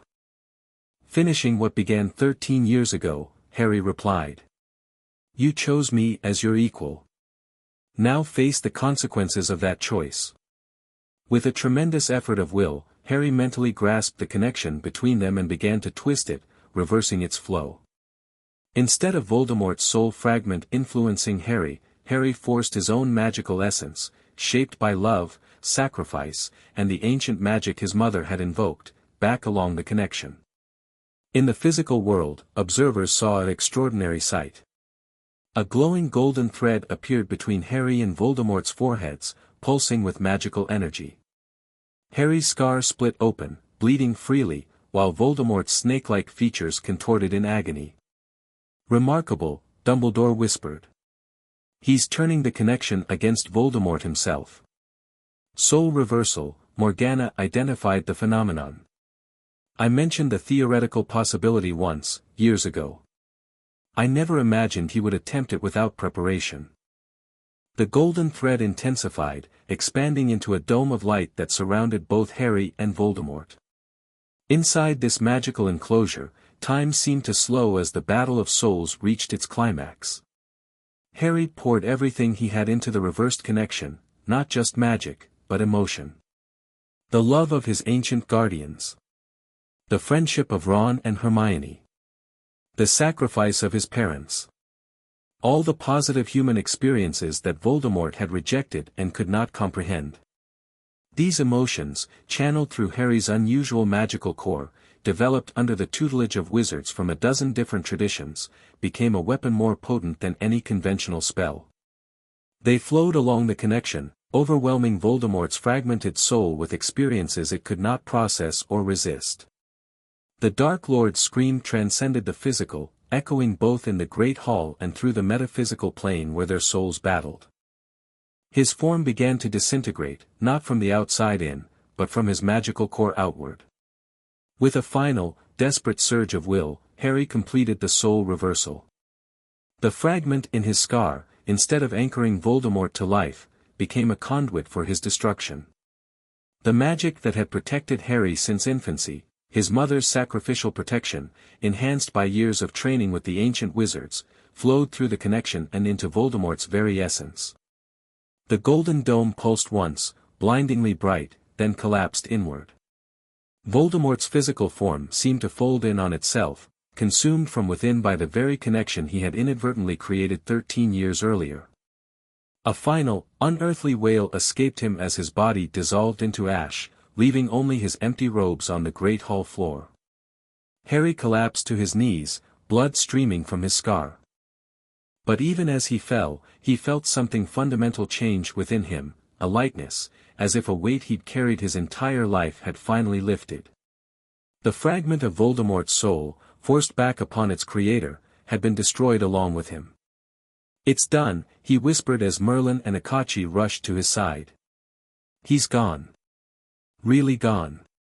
Merlin's hand touched Harry's forehead, his ancient magic sensing what had occurred. "The Horcrux is destroyed," he confirmed in awe.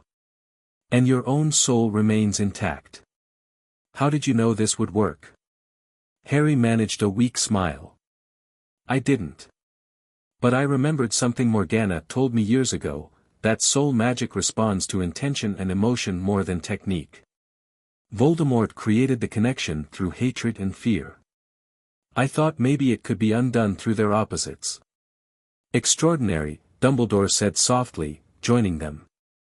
"Love, once again, proves to be the power the Dark Lord knows not."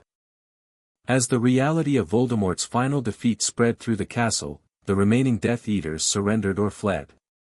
The dark creatures, no longer bound by their master's will, retreated to the forest. The Battle of Hogwarts was over. Harry, exhausted beyond measure but finally free of his unwanted soul passenger, allowed himself to be helped to the hospital wing. As consciousness began to fade, he heard Karatakis say something that brought a smile to his lips. "Well, the prophecies were right. But I don't think any of them predicted he'd defeat the Dark Lord with a magical technique that didn't exist until he invented it mid-battle." The weeks following Voldemort's defeat were a whirlwind of activity. The Ministry of Magic, forced to acknowledge both Voldemort's return and destruction, scrambled to contain the political fallout. Minister Fudge, whose denial had hampered preparations, resigned in disgrace, replaced by Amelia Bones, a more pragmatic leader who immediately sought alliance with the Council of Ancients. At Hogwarts, classes eventually resumed, though with a subdued atmosphere. The battle had claimed lives: 3 students who had stayed to fight despite evacuation orders, several Aurors who had arrived mid-battle, and Professor Flitwick, who had sacrificed himself to protect a group of younger students from a giant's attack. The castle itself bore scars that would take months to repair. Harry, after spending 3 days unconscious in the hospital wing, returned to an entirely different social status. Already unusual for his connection to the ancient wizards, he was now openly acknowledged as Voldemort's vanquisher. The Daily Prophet dubbed him the Mage of Ages, highlighting his unique magical education and unprecedented defeat of the Dark Lord. Through it all, Harry maintained his core friendships. Ron and Hermione stood by him, deflecting unwanted attention and providing normalcy amid the chaos. The council members, while proud of his accomplishment, treated him no differently than before, continuing his education with their typical high expectations. A month after the battle, the International Confederation of Wizards convened a historic summit at Hogwarts, the first formal diplomatic meeting between modern wizarding governments and the Council of Ancients. Harry, as the bridge between worlds, played a central role in the negotiations. The integration of ancient magical knowledge into modern society must proceed carefully, Merlin advised the assembled dignitaries in the Great Hall. Some techniques were forgotten for good reason, others represent opportunities to advance magical understanding beyond current limitations. The Council proposes a phased educational exchange, Morgana continued. Selected masters teaching at magical institutions worldwide, while modern specialists share contemporary innovations with us. Harry, seated at the high table between Dumbledore and the American magical envoy, observed the proceedings with interest. The political dynamics were complex, some nations eager for ancient magical knowledge, others wary of shifting power balances. During a recess, Dumbledore approached Harry as he stood by a window, watching younger students playing on the repaired grounds below. "How are you feeling, Harry?" the headmaster asked. "Truly different," Harry admitted. "Lighter. I didn't realize how much the Horcrux affected me until it was gone. My magic feels cleaner somehow. More naturally my own." Dumbledore nodded. "The ancient wizards tell me your magical core is realigning itself, integrating more fully with your natural abilities now that Voldemort's influence is removed. They expect you'll actually become more powerful as this process completes." "That's what Akachi said," Harry agreed. "Though she's more concerned with my emotional adjustment than my magical development." "Typical of her. She cares for you deeply." "They all do." Dumbledore's expression grew thoughtful. "Which brings me to a question I've been meaning to ask. With Voldemort gone and the prophecies fulfilled, what do you intend to do now?" It was a profound question that Harry had been considering himself. His entire life had been shaped by prophecy and preparation for confronting Voldemort. With that destiny fulfilled, what path would he choose? "I want to finish my education at Hogwarts," he said after a moment. "Experience something close to normal teenage years, if that's possible. After that." He shrugged. "The council has suggested I could become a bridge between ancient and modern magical traditions.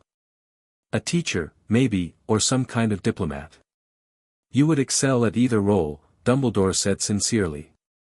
"But that's all years away," Harry continued. "For now, I'd like to focus on being 13. Play Quidditch. Visit Hogsmeade without bodyguards. Study for exams like a regular student." Dumbledore's eyes twinkled. "A worthy ambition, though I suspect regular may be beyond even your considerable abilities, Harry. You have changed our world irrevocably, both by freeing the ancient wizards and by defeating Voldemort." "I know," Harry acknowledged. "But maybe I can find some middle ground between prophesied savior and normal teenager." Their conversation was interrupted by Ron and Hermione, who approached with barely contained excitement. "Harry!" Hermione exclaimed. "You won't believe what just happened. Zhang Wei offered to teach an advanced potions seminar next term, open to all students with an outstanding in their year. And Karatakis is starting a dueling club," Ron added enthusiastically. "Said he's tired of modern wizards waving wands like limp fish and wants to teach proper combat stance." Harry laughed, genuinely delighted by these developments.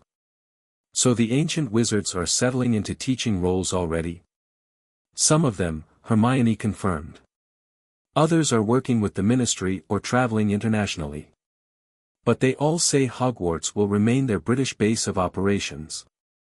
As his friends continued sharing news of the ancient wizard's integration into school life, Harry felt a deep sense of contentment.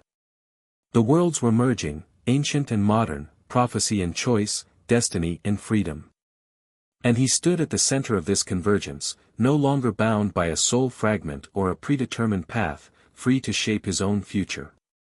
Later that evening, as the diplomatic summit concluded its first day, Harry climbed to the astronomy tower for a moment of solitude. The setting sun cast golden light across the Hogwarts grounds, illuminating the ancient castle and the newly established council quarters near the lake, a physical manifestation of the bridge between magical eras. He was joined, unsurprisingly, by Merlin.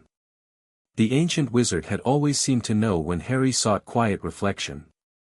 "The negotiations proceed well," Merlin observed, standing beside Harry at the tower's edge. "Better than expected, in truth." "Fear is a powerful motivator," Harry noted. "They're afraid of what the ancient wizards represent, power outside their control. So they seek alliance instead of conflict." "Wise observation," Merlin acknowledged. "Though I prefer to think some recognize the genuine opportunity for advancement." Magic itself has been stagnant for centuries in many traditions. They stood in companionable silence for a moment before Merlin spoke again, his tone more personal. You have exceeded every expectation, young master. When you freed us from the veil as an infant, we swore to guide and protect you. Yet in the end, it was your unique approach, combining our teachings with your own inherent understanding, that accomplished what none of us could have done alone. I had good teachers, Harry said simply. You had a good heart, Merlin corrected. The magic you performed against Voldemort, the soul reversal, was not something we taught you. It came from your own understanding of the connection between you, and your willingness to risk yourself to exploit it. Harry shrugged, uncomfortable with the praise. It seemed like the only option at the time. Merlin smiled, recognizing Harry's modesty. The council has formally voted to release you from any obligation to us. The prophecies are fulfilled, your destiny as the Sundering Child is complete. Your path forward is yours alone to choose. Harry turned to face his lifelong mentor and guardian. And if I choose to continue learning from you? To maintain my place among the council? Then we would be honored, Merlin replied sincerely. But the choice must be freely made, not from obligation or prophecy. Harry looked out over the grounds again, watching as council members and modern wizards mingled near the lake, sharing knowledge and experiences. The ancient wizards had been his family, his teachers, his guardians. But they had also prepared him for independence, to think for himself and make his own decisions. I choose both, he said finally. To be part of the council and part of the modern world. To learn ancient magic and play Quidditch. To bridge worlds not because prophecy demands it, but because it's where I belong. Merlin nodded, satisfaction evident in his ancient eyes. A worthy choice. And one I suspected you would make. As the last light of day faded into twilight, they descended from the tower together, the legendary wizard and a boy who had changed magical history twice before his 14th birthday. Behind them, stars began appearing in the darkening sky, ancient light reaching the present world, illuminating the path forward for all who looked up to see it. The end. Thank you for watching this video. Please be sure to subscribe to our channel and like this video.